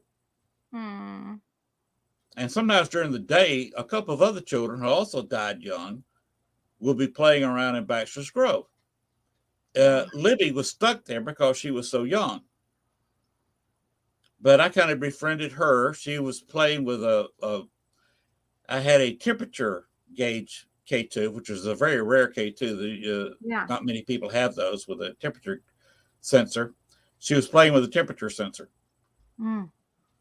And to make a long story short, I was talking to him just before I left Chicago, and I said, look, you're coming to a cemetery. It's abandoned. Nobody runs this place. Wow. You have some negative spirits coming in here at night because you don't spend the nights here. Why don't you go see the world? You don't want to deal with your husband because he was having an affair with his secretary. And in fact, after Amelia died, he married his secretary 6 months after his wife died. And he's buried in Orland I wonder Park how Cemetery. she died. Tuberculosis is caught. And he's got his first wife on one side, his second wife on the other. That's crazy. And the kids that were buried locally are buried by their mother. Oh. So the afterlife can't be too much fun there. But I told her, I said, look, go see the world. Take Libby. You want to go see Paris, go see London. There's a lot of places on this planet you can go see. Exactly. And she does not come to Bachelor's Grove unless you go in there and call her name several times. Oh, wow. And only then certain people. Dale has contacted her once or twice by going in there. Yeah. And but the place, they say Bachelor's Grove is hardly haunted now because I cleaned a lot of it out. That's good. The thing is that's the part that's hard, right? Is we can go in and clear these places out, but do they want them to clear? Do the owners want us to clear them out? Right. And I would not do it, except there's no real owner of Bachelor's Grove. In fact, the last lady who owned it, she had nobody to will it to. She willed it to the county, Cook County. Cook County denies this fact, even though I've seen pictures of the paperwork, the will, where she willed it to the county, and officially the county owns it. Now they're cutting it and guarding it a lot better. And a lot of that's on me. They started cutting back because I spent an entire night in there. My wife dropped me off there one afternoon at 5 p.m. and picked me up at 8 the next morning. Yikes. This is one of the most haunted 1 acre plots in the country. Wow. And I was there by myself, no cell phone, no car to run to. No cell phone. Nowhere to go, nowhere to contact anybody. You would not catch me doing that. And I was there from 5 o'clock in the afternoon till 8 o'clock in the morning. And there was a crescent moon right after the sun went down, and then it set. And there's a highway running close by, so I got a little bit of ambient street light. But basically, you had a hard time seeing your hand in front of your face. Yeah. It was that dark. It gets. I've been in so many cemeteries near me, and it's the same way. Like it's so I love cemeteries. I take my children to cemeteries. Oh wow. That's not weird, is it? Anyway, we literally love going to cemeteries, and I probably would and could stay overnight, to be honest. I probably could. But I love them too. And I'm glad that they have somebody like you, Len, that if their soul wants to proceed and cross over, they can. So that's the difference between ghosts that stay here and spirits, right? Is that they cross over. Some cross over and come back, and that's okay too. But it's those that feel stuck or feel like they have an honor or duty to stay here for some reason. And for example, military personnel. I mean, and we can see that day in and day out. Look at Gettysburg, right? Gettysburg is well known for all of their the ghost activity, and people will see soldiers in their blues and in their grays, right? They're still walking in those places and spaces because, and I've been to Gettysburg, and I've been to right here in Rochester. We have something called the Armory, and both of those places, there were men there that said they weren't leaving because this is what they're supposed to do. This is their post. This is what they're supposed to do. I had boys when I went to Gettysburg. My boys were the same age as these boys that came to me. And I had these two boys come to me that were in soldier uniforms, mind you. Now, obviously nobody's seeing them, but I'm seeing them. And one comes to this elbow, one comes to this elbow. Ma'am, we need to get you off the battlefield. Wow. That was intense. And it made me cry because here I am. I can see my children just, yards away from me. And I have these two boys that are dead, believing that they still needed to carry on this war that didn't need to be carried on longer. And thinking that I'm in their time period and I need to be escorted off of the battlefield. That was an intense, sobering moment, I feel. And I know Angels has been asking a bunch of questions. Yes. One, she said, do you receive psychic information about global information or earthquakes or stuff like that? So, Angels, like on my Tarot Tuesday show, I have a dedicated point in the show. I do my introductions. I say hello to everybody, and it's about a half an hour. And then I go into what I call #roll call, ROLLCALL. We do roll call. And during roll call, which is I allow whoever wants to come in to come in. So Jesus, the gods and goddesses, the angels, the archangels, the ascended masters, cloaked ones, whomever wants to come in. And I have had alien activity coming in as well. So do I allow these people in, these beings, right? They're beings, these energies in, and I allow to channel for them. And if they have a message that they want to come out or need to come out, they do. I have had I've had a lot of things happen. There have been premonitions about an increase in earthquakes, an increase of volcano activity, an increase. Now, mind you, I do not have any TV channels that would be able to tell me this. I rarely listen to the radio. If I am, I'm in my car. but I don't go any place for the last 2 years. There's no going too many places. So rarely do I get to listen to the radio. But after I did that one roll call where I just was seeing, I was telling everybody there is going to be an increase in earthquakes. There's going to be an increase in volcanic activity. I literally was seeing so much destruction to the earth. And the next 2 weeks were all about everybody coming to me saying, did you hear about that volcano? Did you hear about that volcano? Did you hear about that earthquake? Did you hear about that earthquake? I'm like, what the hell is going on? So do I get premonitory information? Yes, I do. And roll call is where I'll get a lot of that information because it's a dedicated specific time where spirit can tell me what they want to talk about. And have they talked about the situation with Russia?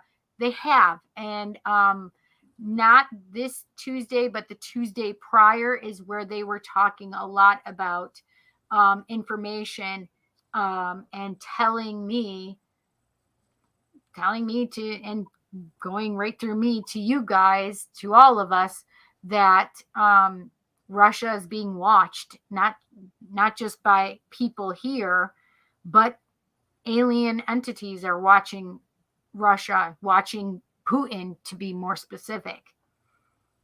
And they were giving a lot of information about, I did not hear anything about World War III. This past Tuesday, I had information where it felt like the earth shook. That's literally what it said to me. What I saw, felt, experienced. I'm like, holy cow, the whole earth just shook. Like the earth under my feet just shook.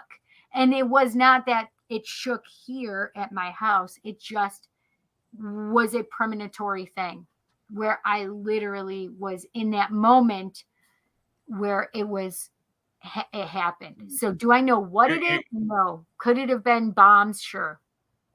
Your psychic world shook. Yes. But it feels so real that it's just like saying that this earth where I'm sitting and where I'm residing shook, right? Because that's how it feels to me. Like, yeah. Well, there's a lot of people say we are watching on our TV sets, if we watch it or listen to our radio or we're discussing. The Ukraine war has been going on for 3 weeks now. There's a lot of people that say that we are watching the opening shots of World War III. If you remember from your history, that World War II started a long time before the United States got involved, before Pearl Harbor was hit. You had Hitler invade Austria. He went into Yugoslavia, wanting the same thing Putin's wanting. Putin says anybody who speaks Russian as their native tongue should be a citizen of Russia.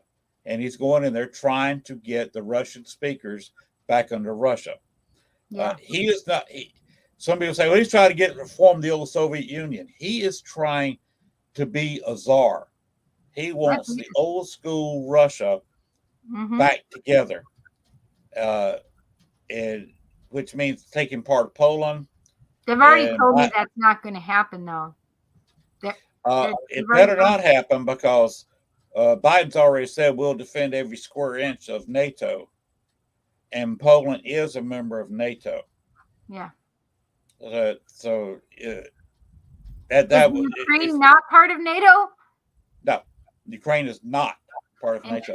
They've applied, but NATO said you still have too much corruption in your country. Ukraine is a very corrupt country. They take that after being part of Russia for a long time, because that's where these oligarchs, the super rich, got their money. Right. And that's why the Russian military is having such a hard time, because you had the rich steal so much money from the military.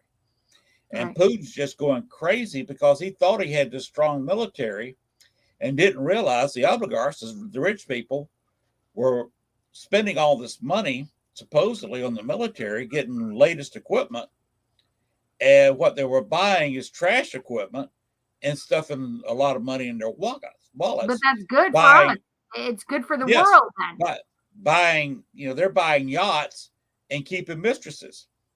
And they hide it because they've got their wives. The wives keep quiet because they've got money. If they want to go pay the pool boy, they can go pay the pool boy because they know that their husband, he's got a mistress in Yugoslavia, he's got a mistress in Paris, he's got another mistress in New York, and got another mistress in Miami. Right. So, they, like I said, if they've got millions of dollars in their account, they can, if they want to give the pool boy $100 for a good time, they talk to the pool boy, and nobody cares. And actually, Putin got mad at them today and was saying they're traitors to the country because they're living up in Miami, and here Russia is at war and need money. Mm. So that's what's going crazy right now psychically. It's driving me partially crazy, and it's got to be some wild stuff going on in psychics' heads right now. So there's a lot that's been going on. Like, I've been drained, let's put it that way. I can't sleep. Mm-hmm. I have been tossing and turning for weeks now. I'm not getting a whole lot of sleep. And not only that, I'm going to tell you what's happening. Light workers are being attacked right now. Light workers that are helping the collective and helping Ukraine and helping keep anything at bay. We're being attacked by those that do not want us to be doing this work, right? And so it's going on in the collective, and so it's really rough lately. It's rough for a lot of us. We've been getting sick. We've been, getting drained. We are tired. We're not sleeping. So there's a lot going on right now that people don't know and understand, that it's attached to all of the stuff that's going on in the collective, And well, I do understand. I'm not a psychic at all. Don't claim to be.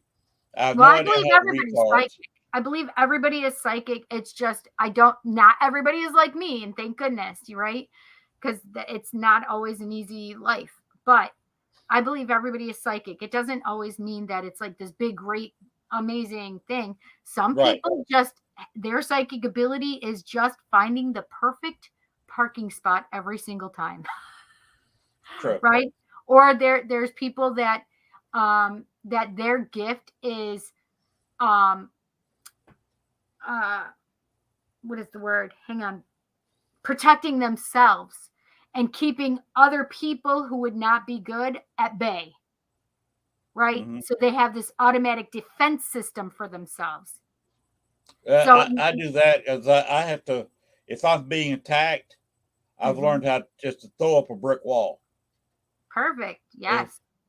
If you remember the first Star Wars movie. Mm-hmm. Well, I can't say that. Yes, I have Baby Yoda on my body, but I'm not. I haven't seen all of them at all. They went to a part of this. This is the first one. They went to the Death Star and went into this room, and the door opened in a flash. You saw the door, you saw movement, and the door was opened. It just in a tenth of a second, whoosh, and then when they got in there, the door closed in about a tenth of a second.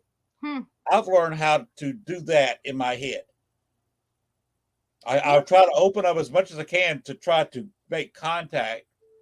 But if I feel myself under attack, the door slams, just bang. Good. That's amazing. Yes. And that if you're going to be an investigator and go into some scary places, that's what you've got to do. Yes, you have to protect yourself. I know we only have a couple minutes, but I know that angels have asked a lot of things. She said that she received psychic info on Biden and Kamala and 3 weeks before the actual election, and publicly talked about what's going to happen globally, but never received which countries. It was so disturbing. Oh, that's scary. And she said, Len, that's the hotel you had me look at. Yeah. it's talking about the Hotel Lafitte. Oh yeah. Okay. But if it's spirit based, different ball game altogether. Deal with the spirit. Spirits can be multiple places at one time, right? Cindy, what's your classification of channeling? True channeling, not mediumship abilities. So channeling to me is, so I can only speak for myself. I have tried reading books on channeling. I've been told, like, other mediums have told me they've called me the channel, and I didn't understand what it was at that time frame. I understand it now. So what it is for me, I can only speak for me, because I can't get through any books to read how it's supposed to be for most people. For me, when I channel in two different ways. Spirit can come through me and make me understand and know, and then I give the direct message of what they're saying. And sometimes I can't flip it around like you, us, right? It just says you, and so that I say you, rather than us, right? So you as humans, right? Or us as humans, right? Because I'm human too. So the message is about me as well. So it's where they have not gone inside of my body. I have them here, and I'm talking for them as a mouthpiece, basically. Right. Or they come in and push me aside, and literally I feel like I'm in the back of my brain. That's the only way I can explain it, is Cindy is in the back of her brain and they literally talk to you guys. So and sometimes I've never done that. And sometimes I cannot remember what they've said and spoken about. I've never done that because that's purview of psychics. And I don't consider myself a psychic. I have no idea how to do that. Now, let me ask you. I wouldn't be able to, I can't explain it to people because I don't, Right. I've never been trained how to do it. So I don't know how to tell people how to do it. I just do it. Yeah. Let me ask you the experience that I had. It's almost closing time. And Ted always said I can run over, and at midnight Central Time, I could probably run over 30 minutes, and Ted wouldn't care. But he said run 5 minutes over. I don't care. As long as I don't run anybody else's show, and there's no show after mine. There's no show after, I don't think. WLFE. No, not this late at night. Right. But let me tell you a thing I did. I was investigating a private investigation, so I'm not going to say where. Right. It was in the Chicago area. Let's just say it that way. Mm-hmm. It was in an apartment complex. There was 3 of us investigating. The other 2 people investigators went outside. They were smokers. They had to have a smoke break, so they were outside doing that. The owners of the apartment, well, renters, whatever, were in one room. I was in the main room, their living room. Mm-hmm. And I was just meditating. I'd been up for a long time. I was just completely chilled out. That's a great thing to do. I was meditating, thinking about the year the building was built. Beautiful. And I actually was envisioning the building under construction, me standing where I was sitting in the apartment, geographically in about the same place, and a smaller version of the road going by, because the building was built in the late 50s, 1957, I believe. And a car went by with the radio turned up really loud. And I caught the song as it went by. And then I was awakened out of the meditation by the door opening. One of the people who had the apartment, were renting the apartment, the lady comes in, looks out of the room, and closes the door very noisily. So it kind of broke me out of the meditation. Yeah. So later, I asked her when she walked back in, we were all done. I was standing. The guys were coming in from outside. Mm-hmm. I said, why did you come into the room? And just stick your head out and look around and close the door. She said, I heard music. I said, really? Interesting. can you name the song? Stop She it. said, it was an old song from the 50s. I said, can you name the group? She said, yeah, it was Buddy Holly. What? That's amazing. And that was the exact song that Thank I you. heard while I was meditating, Buddy Holly and the Crickets. Yes. I did not tell her I was meditating, did not tell her what I saw. And she tells me the name of the song that I heard. And she was hearing it so loud in the That's next good. room, she opened the door thinking that I was running a radio in her living room. And she stuck her head in the room. There She's was like, no "What are you radio. There doing?" was no. I was in meditation. I wasn't making a sound. I wasn't moving. There was no sound whatsoever. So of course she stuck her head out, stuck her head back in the room, and closed the door rather loudly and jarred me out of my meditation. But what do you call that? It definitely was a psychic experience. It definitely was. It was a paranormal experience, because there's no way that you guys could explain how that happened other than paranormally. You have to suspend belief. You have to believe and disbelieve all at the same time. And I You have to was question floored. everything. You question everything. I was floored. And the two guys came in. She was telling me the name Buddy Holly and the Crickets in front of them. Mm-hmm. And I said, guys, and explained to them what had happened. They did not believe me. Mm-hmm. They thought I'd set it up with her somehow or another. So everybody was full of doubt. Yeah. Except That's me crazy. and her. Huh. Because, especially me, because she named the song I heard without me saying that I heard any music whatsoever. That's pretty amazing, though. I just simply asked her why she came in there and left the room so quickly. Just because she thought I had a radio going. That's amazing. That's really great, though.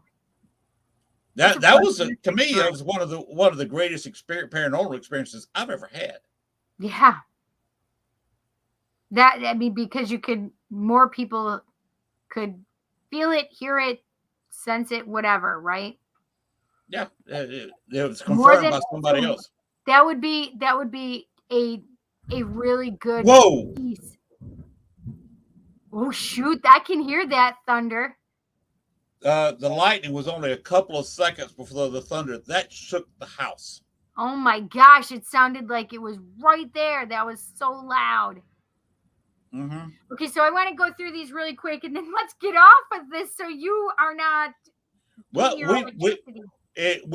were under a lightning storm before the show even started. So I've had rolls of thunder every few seconds the entire show, but not that loud. No, I hadn't heard it. Not that loud, not that close. Yeah. That lightning hit something close. Right. So Angel said they've scientifically proven that a specific weight leaves the physical body upon immediate death. It's, I believe, called 7 ounces. And if you look up 7 ounces, you should be able to do a SLR, single lens reflex, right? They had to count the aperture open, glass plates, tin type. Yes.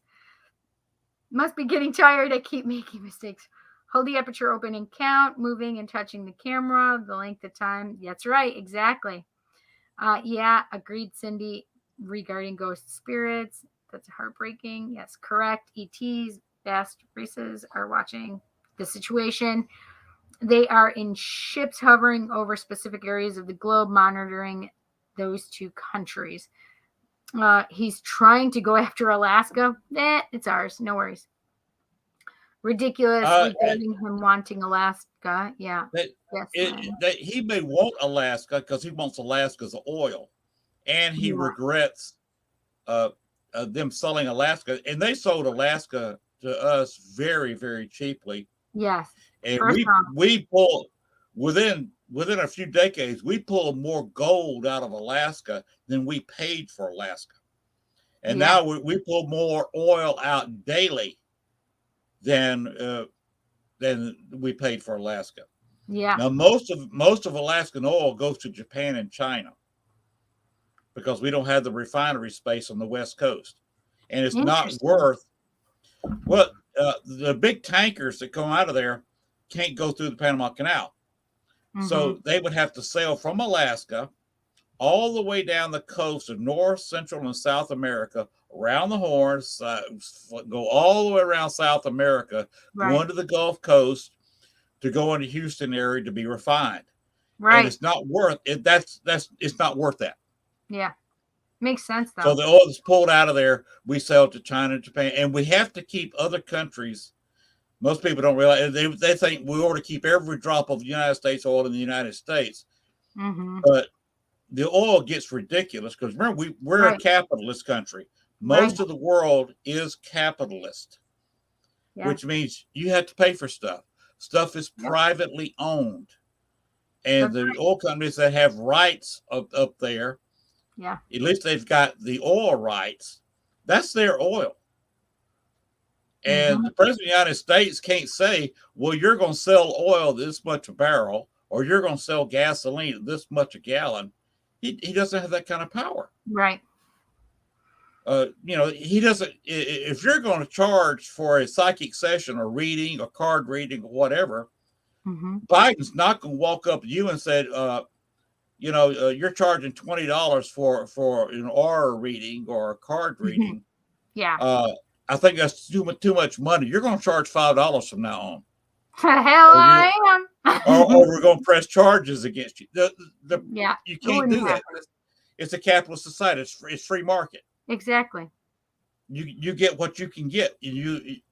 All you can get is what people are willing to pay for it. Yeah. And that's true with oil.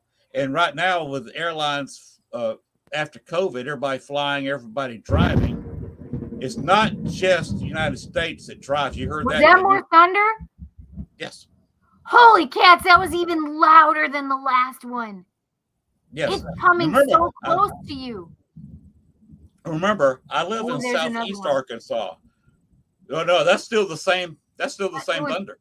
Still kept going that whole entire time. It is still rolling. That thunder. You need to get off the computer. That's getting too close to you. It's 2 seconds. So that's about 2 miles away. Right, right. Southeast Arkansas is low and it's flat. We have rolling hills, and I'm on top of a small hill, surrounded by kind of a little bit of rolling hills and a lot of flat places. We're only about 125 feet above sea level here. Wow. We're right on the border of plains and the Mississippi Delta.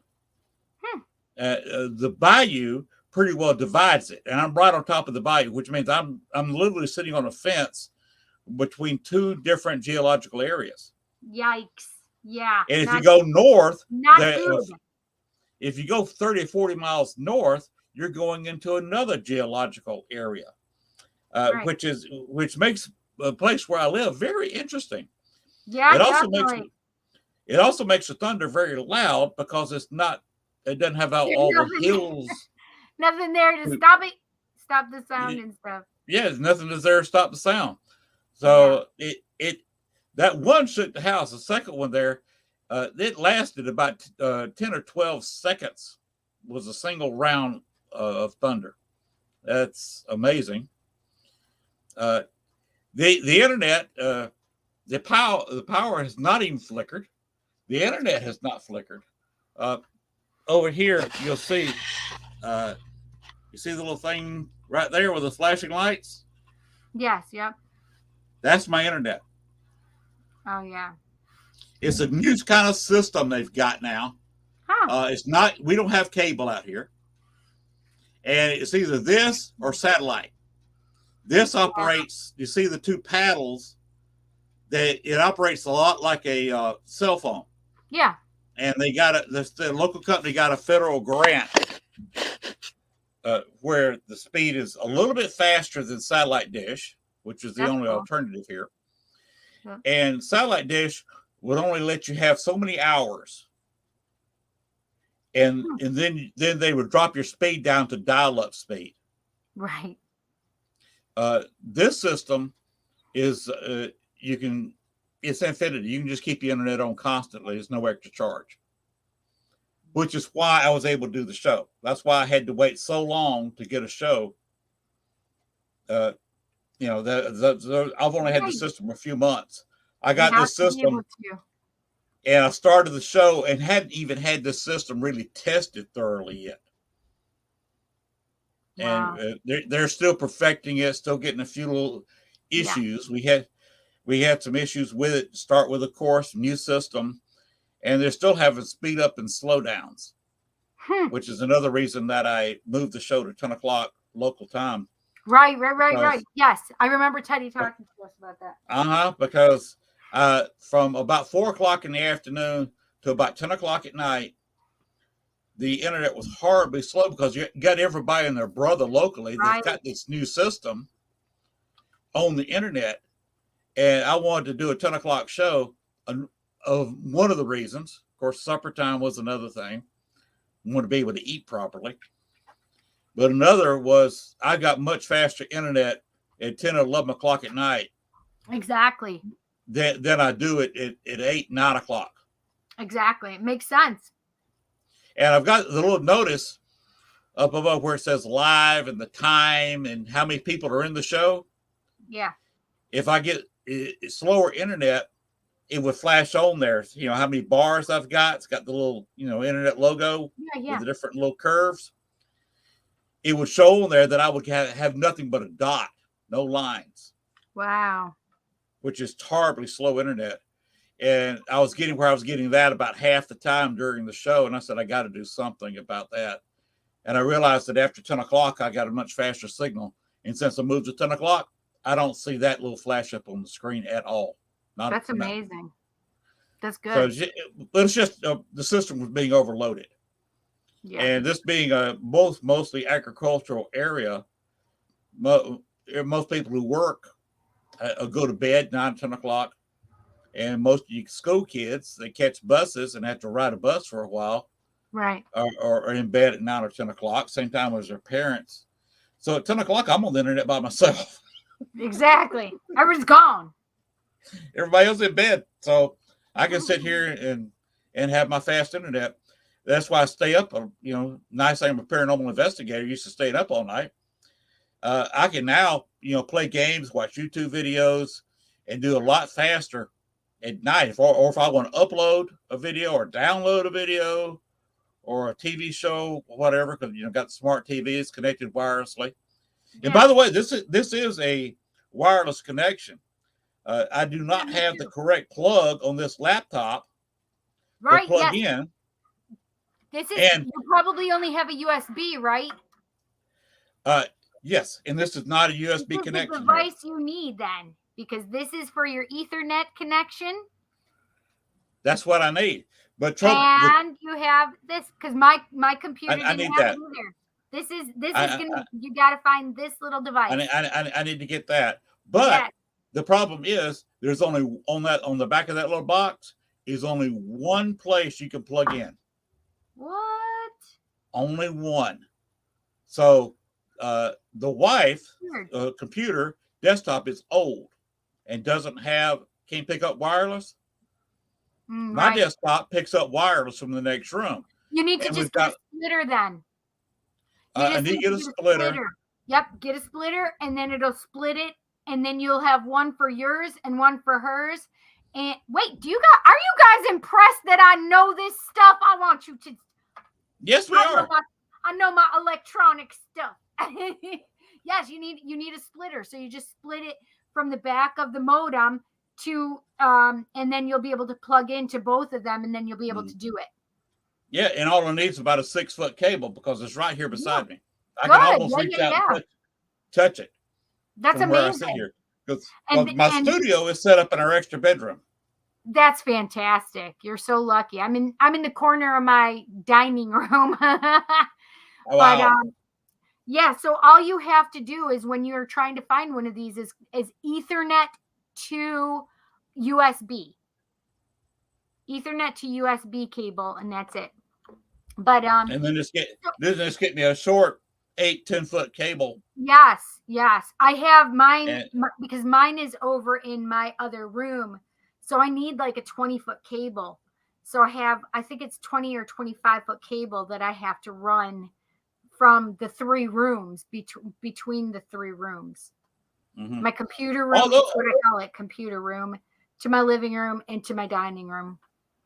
But right now, I just have the Wi-Fi going. Yeah, I'm not running Wi-Fi, and I have had no issues since I moved the time. Yeah. Okay, That was not my a end. question. Angels says something. She said that's true channeling, Cindy. What people are calling channeling nowadays isn't true channeling. It's mediumship abilities used. Such a change in people now. Thank you for answering. So I guess I don't understand. What do you mean? How are they considering it channeling, but it's mediumship? So I'm confused. What do you mean by that? If you don't mind, Angels, I have a question for you. Yeah, some people call channeling, like what I was talking about, picking up something from the past. Well, I can do that too, Some people call that channeling. I guess I still don't get it. What do you mean from the past, though? Oh, well, the incident where I'm talking about the music being played on the radio no, that's in not 1957. channeling, Some people no. consider that channeling. I don't, but there are a lot of people call that channeling. Anytime I don't think that's possible because picking up something, you guys are auditorily both hearing something, a phenomenon that would be an EVP. You both are hearing an auditory thing. That's not channeling. Channeling comes through somebody. Right. You're not singing Buddy Holly. No. It was an auditory thing that both of you could hear. It was an electronic voice phenomenon. We say voice, but it was an electronic phenomenon with the music. That's not channeling. That's not channeling. So I don't know how they would interpret that as challenging or channeling. People interpret things different ways. It's a little bit crazy. Everybody's got their own opinion, and I try not to talk bad about people. So no, yeah. Right.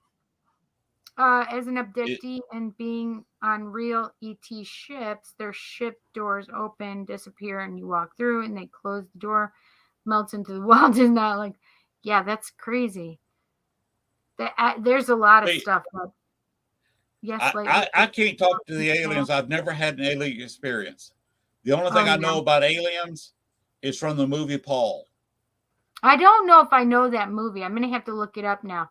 So I don't think I've had experience. Look up the movie Paul. I will. It's a comedy.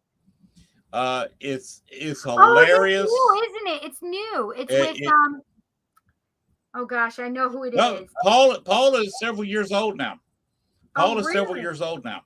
I didn't realize that. I think it's on Netflix right now, right?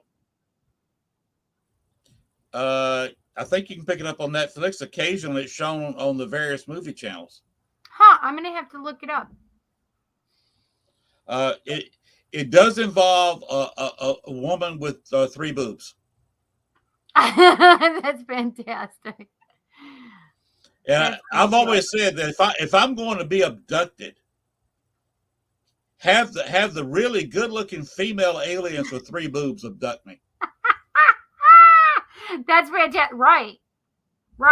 I mean, why not? I mean, yeah, that should be the answer right there. The only option. Well, it's brought up in Paul the movie. It said, "What about a woman with 4 boobs?" And I said, "Are you kidding me? That'd be bad. That's all." A woman with 4 boobs, that's too far. That's just too much. Is it a diamond but shape? A woman with 3 boobs is perfect. Yes, I could see that. I mean, women have to. I mean, that would be normal because we wear sports bras and it's a uniboob, so 3 in a row and it's perfect. Yeah. It says, yes, light workers are being attacked. I fight back and protect. Hardcore project.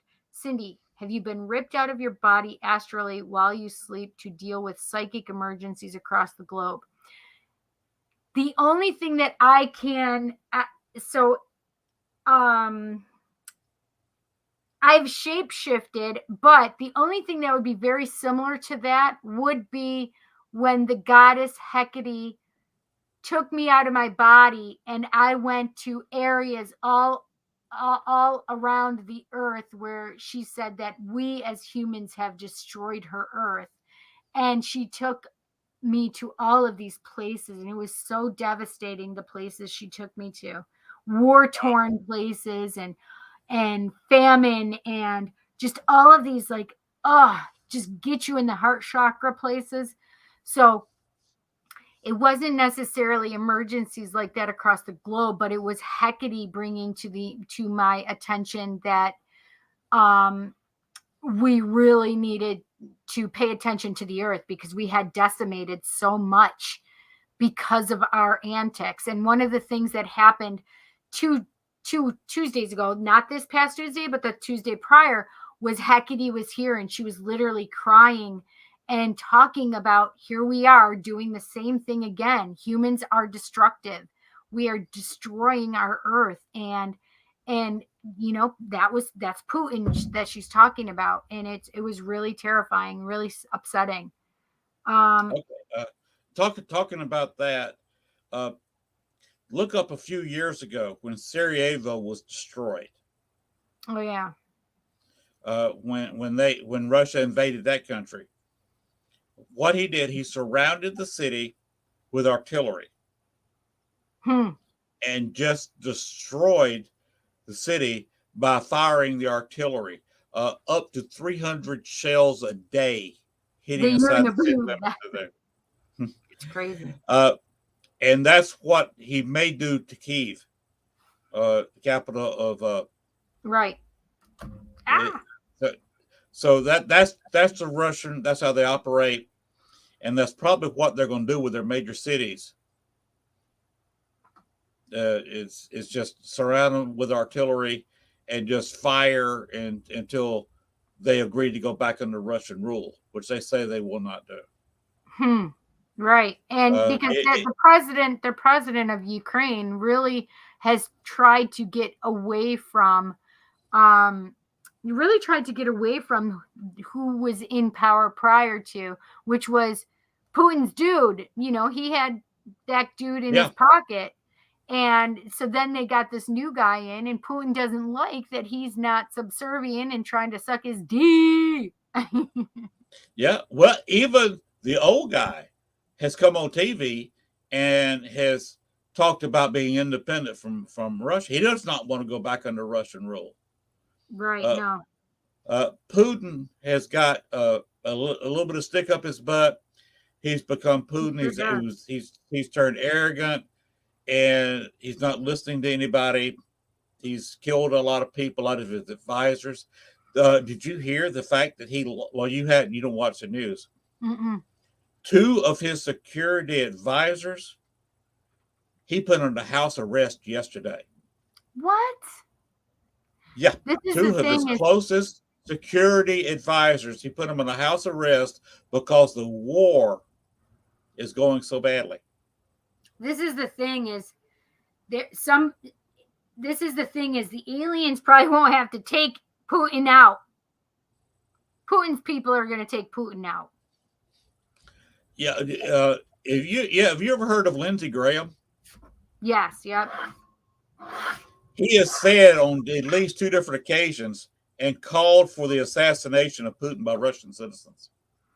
Yeah. Which is something a U.S. senator should not do, but right. I kind of know politics better than most people, and a lot of the people in Congress do not need to be in Congress. They don't know what the hell they're doing. I'd almost say near majority of them, I could do a better job on day 1 if I went in there tomorrow than they've done. They've been in there for 2 or 3 terms. Uh, they have no clue. All they want to do is get reelected, keep their power, and this is both sides of the aisle. They're not showing any leadership. They don't know what they're doing, and they just want to be reelected and reelected and reelected to keep that power. They don't know how to govern, and that's the secret. You got to know how to govern. Yeah. To be in that position, and there's a lot of people that didn't know how to govern. Obama had no clue what he was doing the first year he was in the White House. He crammed Obamacare through and didn't really know how to govern. The last president that really knew how to govern was probably one of the best politicians of our lives, and that's Bill Clinton. I love Bill Clinton. Not saying he was the best president. He was not. He made a lot of mistakes, but he was the best politician that's been in the White House in decades.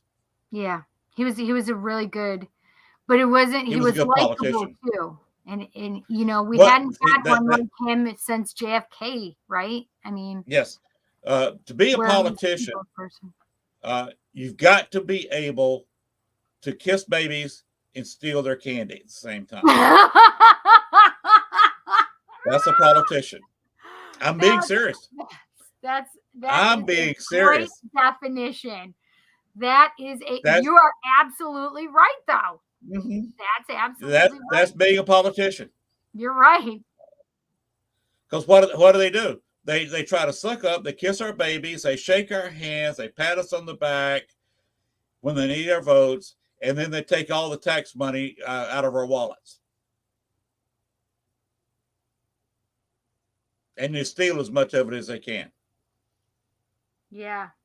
Right, angels. Right. Right. And that's why I don't discuss politics much on this show at all. Because I know politics inside and out. I've been there. I've done campaigns before. Not me. I started off young. Not only was my father a politician, mayor pro tem, which allows, most people don't know this, in most cities and states, allows you and your children to go in any public building for any reason, which means I got to go to free concerts. I went to pro wrestling. Of course, pro wrestling was not what it is today. No, I remember pro wrestling in the 80s, man. There was wrestling in the 60s that was strictly local. There was in Columbus, there was a local promoter, had people come in that toured the state and probably getting paid sometimes $20, $30 a night to do a wrestling match. And he was a local guy. And I got to sit on a ringside seat that was not used. They would, if they didn't sell the ringside seat, I would sit in ringside. Wow, that's nice. And I was sitting there, and of course, they put me in the same seat a lot of times because it was an unsold seat. It was always unsold. And I'm sitting next to this elderly lady. And, we got to talking. And, of course, some of the local politicians would come in there, stand in the ring and say, I'm running for mayor. I'm running for the city council. I'm running for the county. I'm running for the state legislature. And that's what came in one night. He was running for state legislature. And I got to meet the guy. Mainly because the person I was sitting to was his mother. Oh, that's great, though. And then a couple years later, he was running for governor. So I got to speak with him again. And my father was out of politics by the time he ran for national office. And he ran for president. But I got to actually talk with him before and after he was elected president. And who was that? I was sitting next to Lillian Carter. I was 8, 9, 10 years old at the time, sitting next in a wrestling match week after week. sitting next to Lillian Carter, Jimmy Carter's mother. That's amazing. And yeah, I have met and talked with Jimmy Carter on several occasions. Yeah. And he's not the most famous person I ever met. Nice. People don't like to play this game with me. Who's the most famous person you ever met? Earl Smith. I've met Joan Jett, the Blackhearts. I've met the Hart sisters. Nice. I got to meet Jimmy Carter. But the one that tops everybody, an astronaut tops everybody. Astronaut tops a person. An astronaut does, huh? Yes.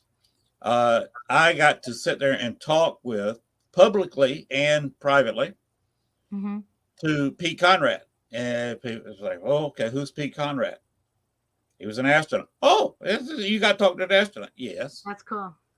Pete Conrad's a special astronaut. Why? He's one of 12. 12 people to walk on the moon. Pete Conrad was the third person to walk on the moon. He was the commander of Apollo 12, which people forget Apollo 12 because they remember 11, the first one. They remember 13, where they had the explosion. Right. 12 was in December 1969. Kennedy said we're going to go to the moon in this decade. We went twice. People forget that. We went in July. We went in December of 1969. Pete Conrad was the commander in 1969, and he and I talked back in the 80s when he was in charge of designing the space station, the ISS. And I asked him. I asked him publicly. So tired. I asked him publicly. I said, "We're gonna work with the Russians in the space station," and he said he talked on for about 15 minutes. My question was in the paper. A lot of his answer was in the paper, and the core piece of the International Space Station was the next space station Russia wanted to put in orbit. The reason I bring that up, guess what else Putin has threatened to do outside of Alaska? What's that? He's threatened to crash the ISS. He's so crazy. Right now, there's 3 American astronauts and 2 Russian cosmonauts on the station. A little bit of an awkward situation right now. Because right now, you have a couple of thousand Americans fighting the Russians. They're not under the U.S. flag. They're not current military, but they're ex-military. Yeah. And you do have you have probably 2 or 3, maybe more thousand former military Americans fighting over there right now. Yeah. So that's a real awkward situation. They were supposed to come home in the next couple of weeks via a Russian spacecraft and land in Russia. Needless to say, with all the stuff going on and us boycotting everything and saying we're forbidden sales, how are those folks going to get home? And Putin's now thinking about, it said he's going to crash the ISS. Just another empty threat. Because part of it's theirs. The center part, the main part of the station was built by Russia and was supposed to be their space station and ran out of money and couldn't complete it. So they just donated what they had to the ISS and shot it up there in space. And that between the big center part, if you look at the ISS, is it was basically a Russian space station that we just added to. So it's a very awkward situation. And that's why I bring that and Pete Conrad up. It's because I actually had a little hand in designing that space station. Interesting. I talked to several people over the years, worked with NASA, and it was my suggestion to, okay, the Russians have a space station, they want to go up and out of money. Let's get it from them. And that's what they did. That's what NASA came up with. And I actually drew out the basic design of the ISS at a Star Trek sci-fi con, back in the mid 80s. Mid 80s to us.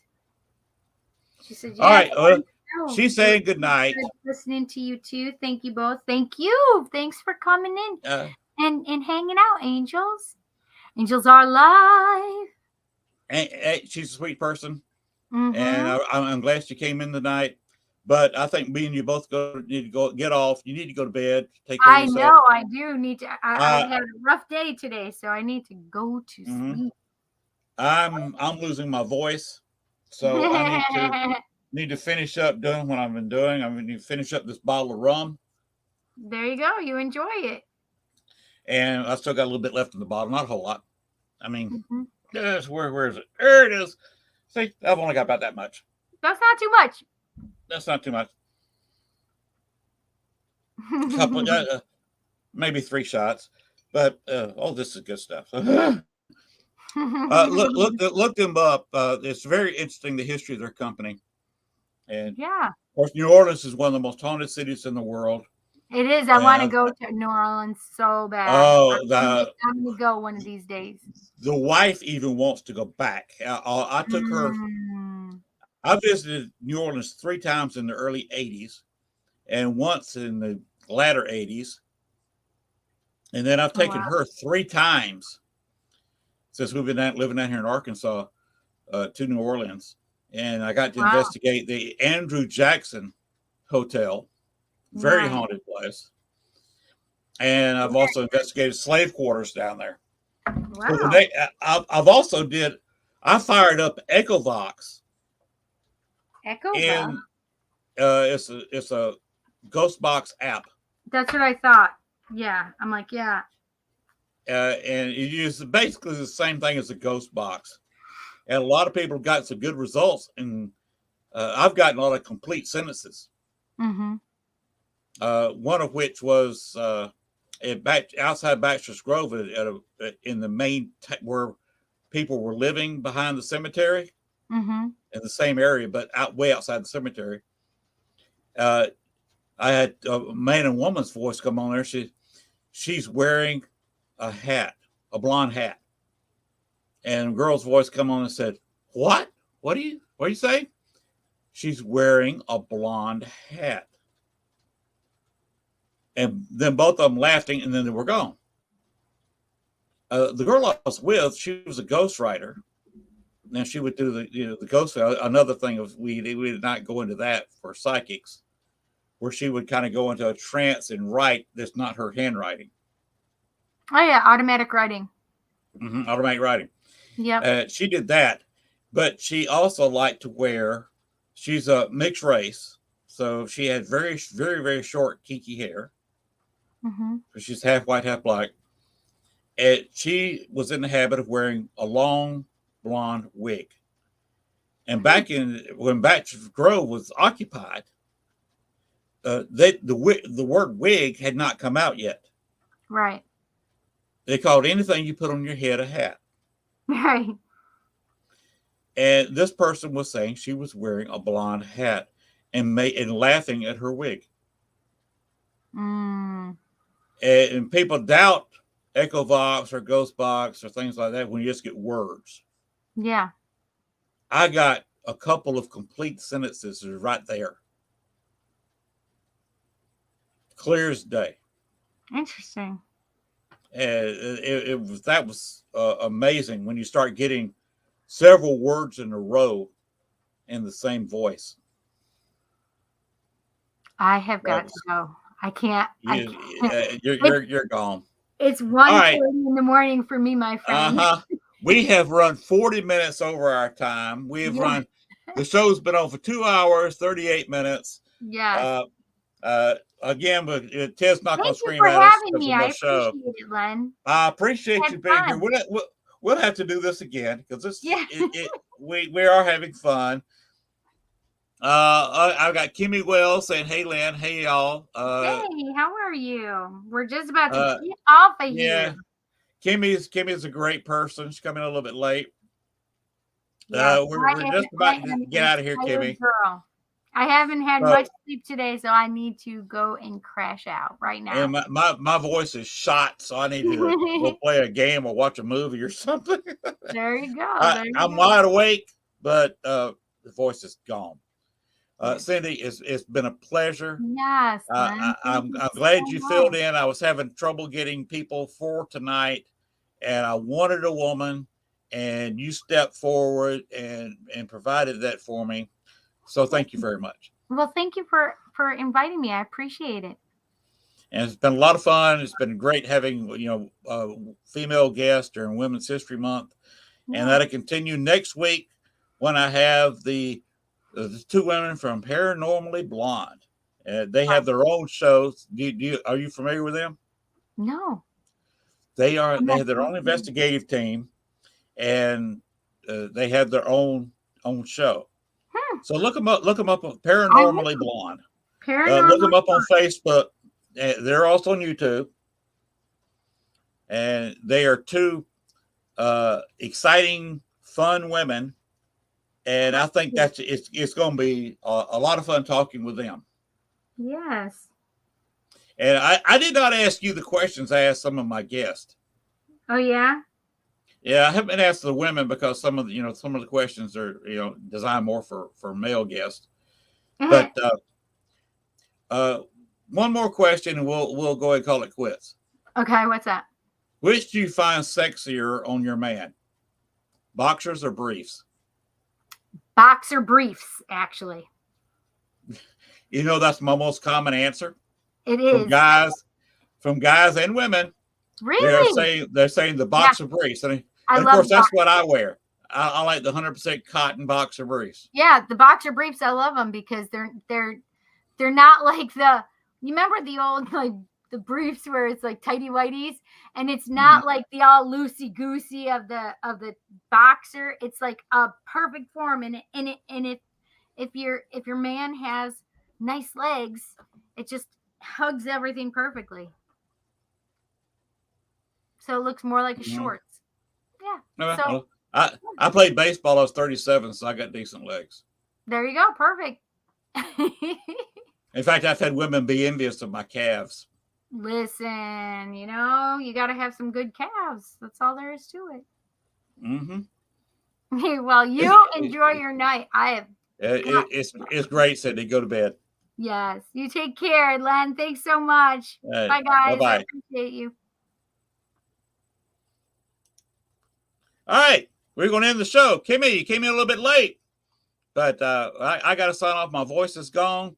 I have run 42 minutes over my allotted time spot, but I shouldn't be any trouble. There's no show on WLFE afterward, but I got to get out of here. Kimmy Wells, like I said, appreciate it. Angels, I'm glad you come by. It's been a lot of fun, but I got to get out of here. And Bones, there he is. Celebrating St. Patty's Day, even though it's not St. Patty's Day anymore, Central. Guess it is on the West Coast. Take her away. Thanks for watching our show. Be sure to tune in to next week as once again we journey way down south into Bayou Country for another heaping portion of Southern Fried Paranormal with Len Dorman and Bones. Make sure to like, share, and follow. Y'all come back now. You hear?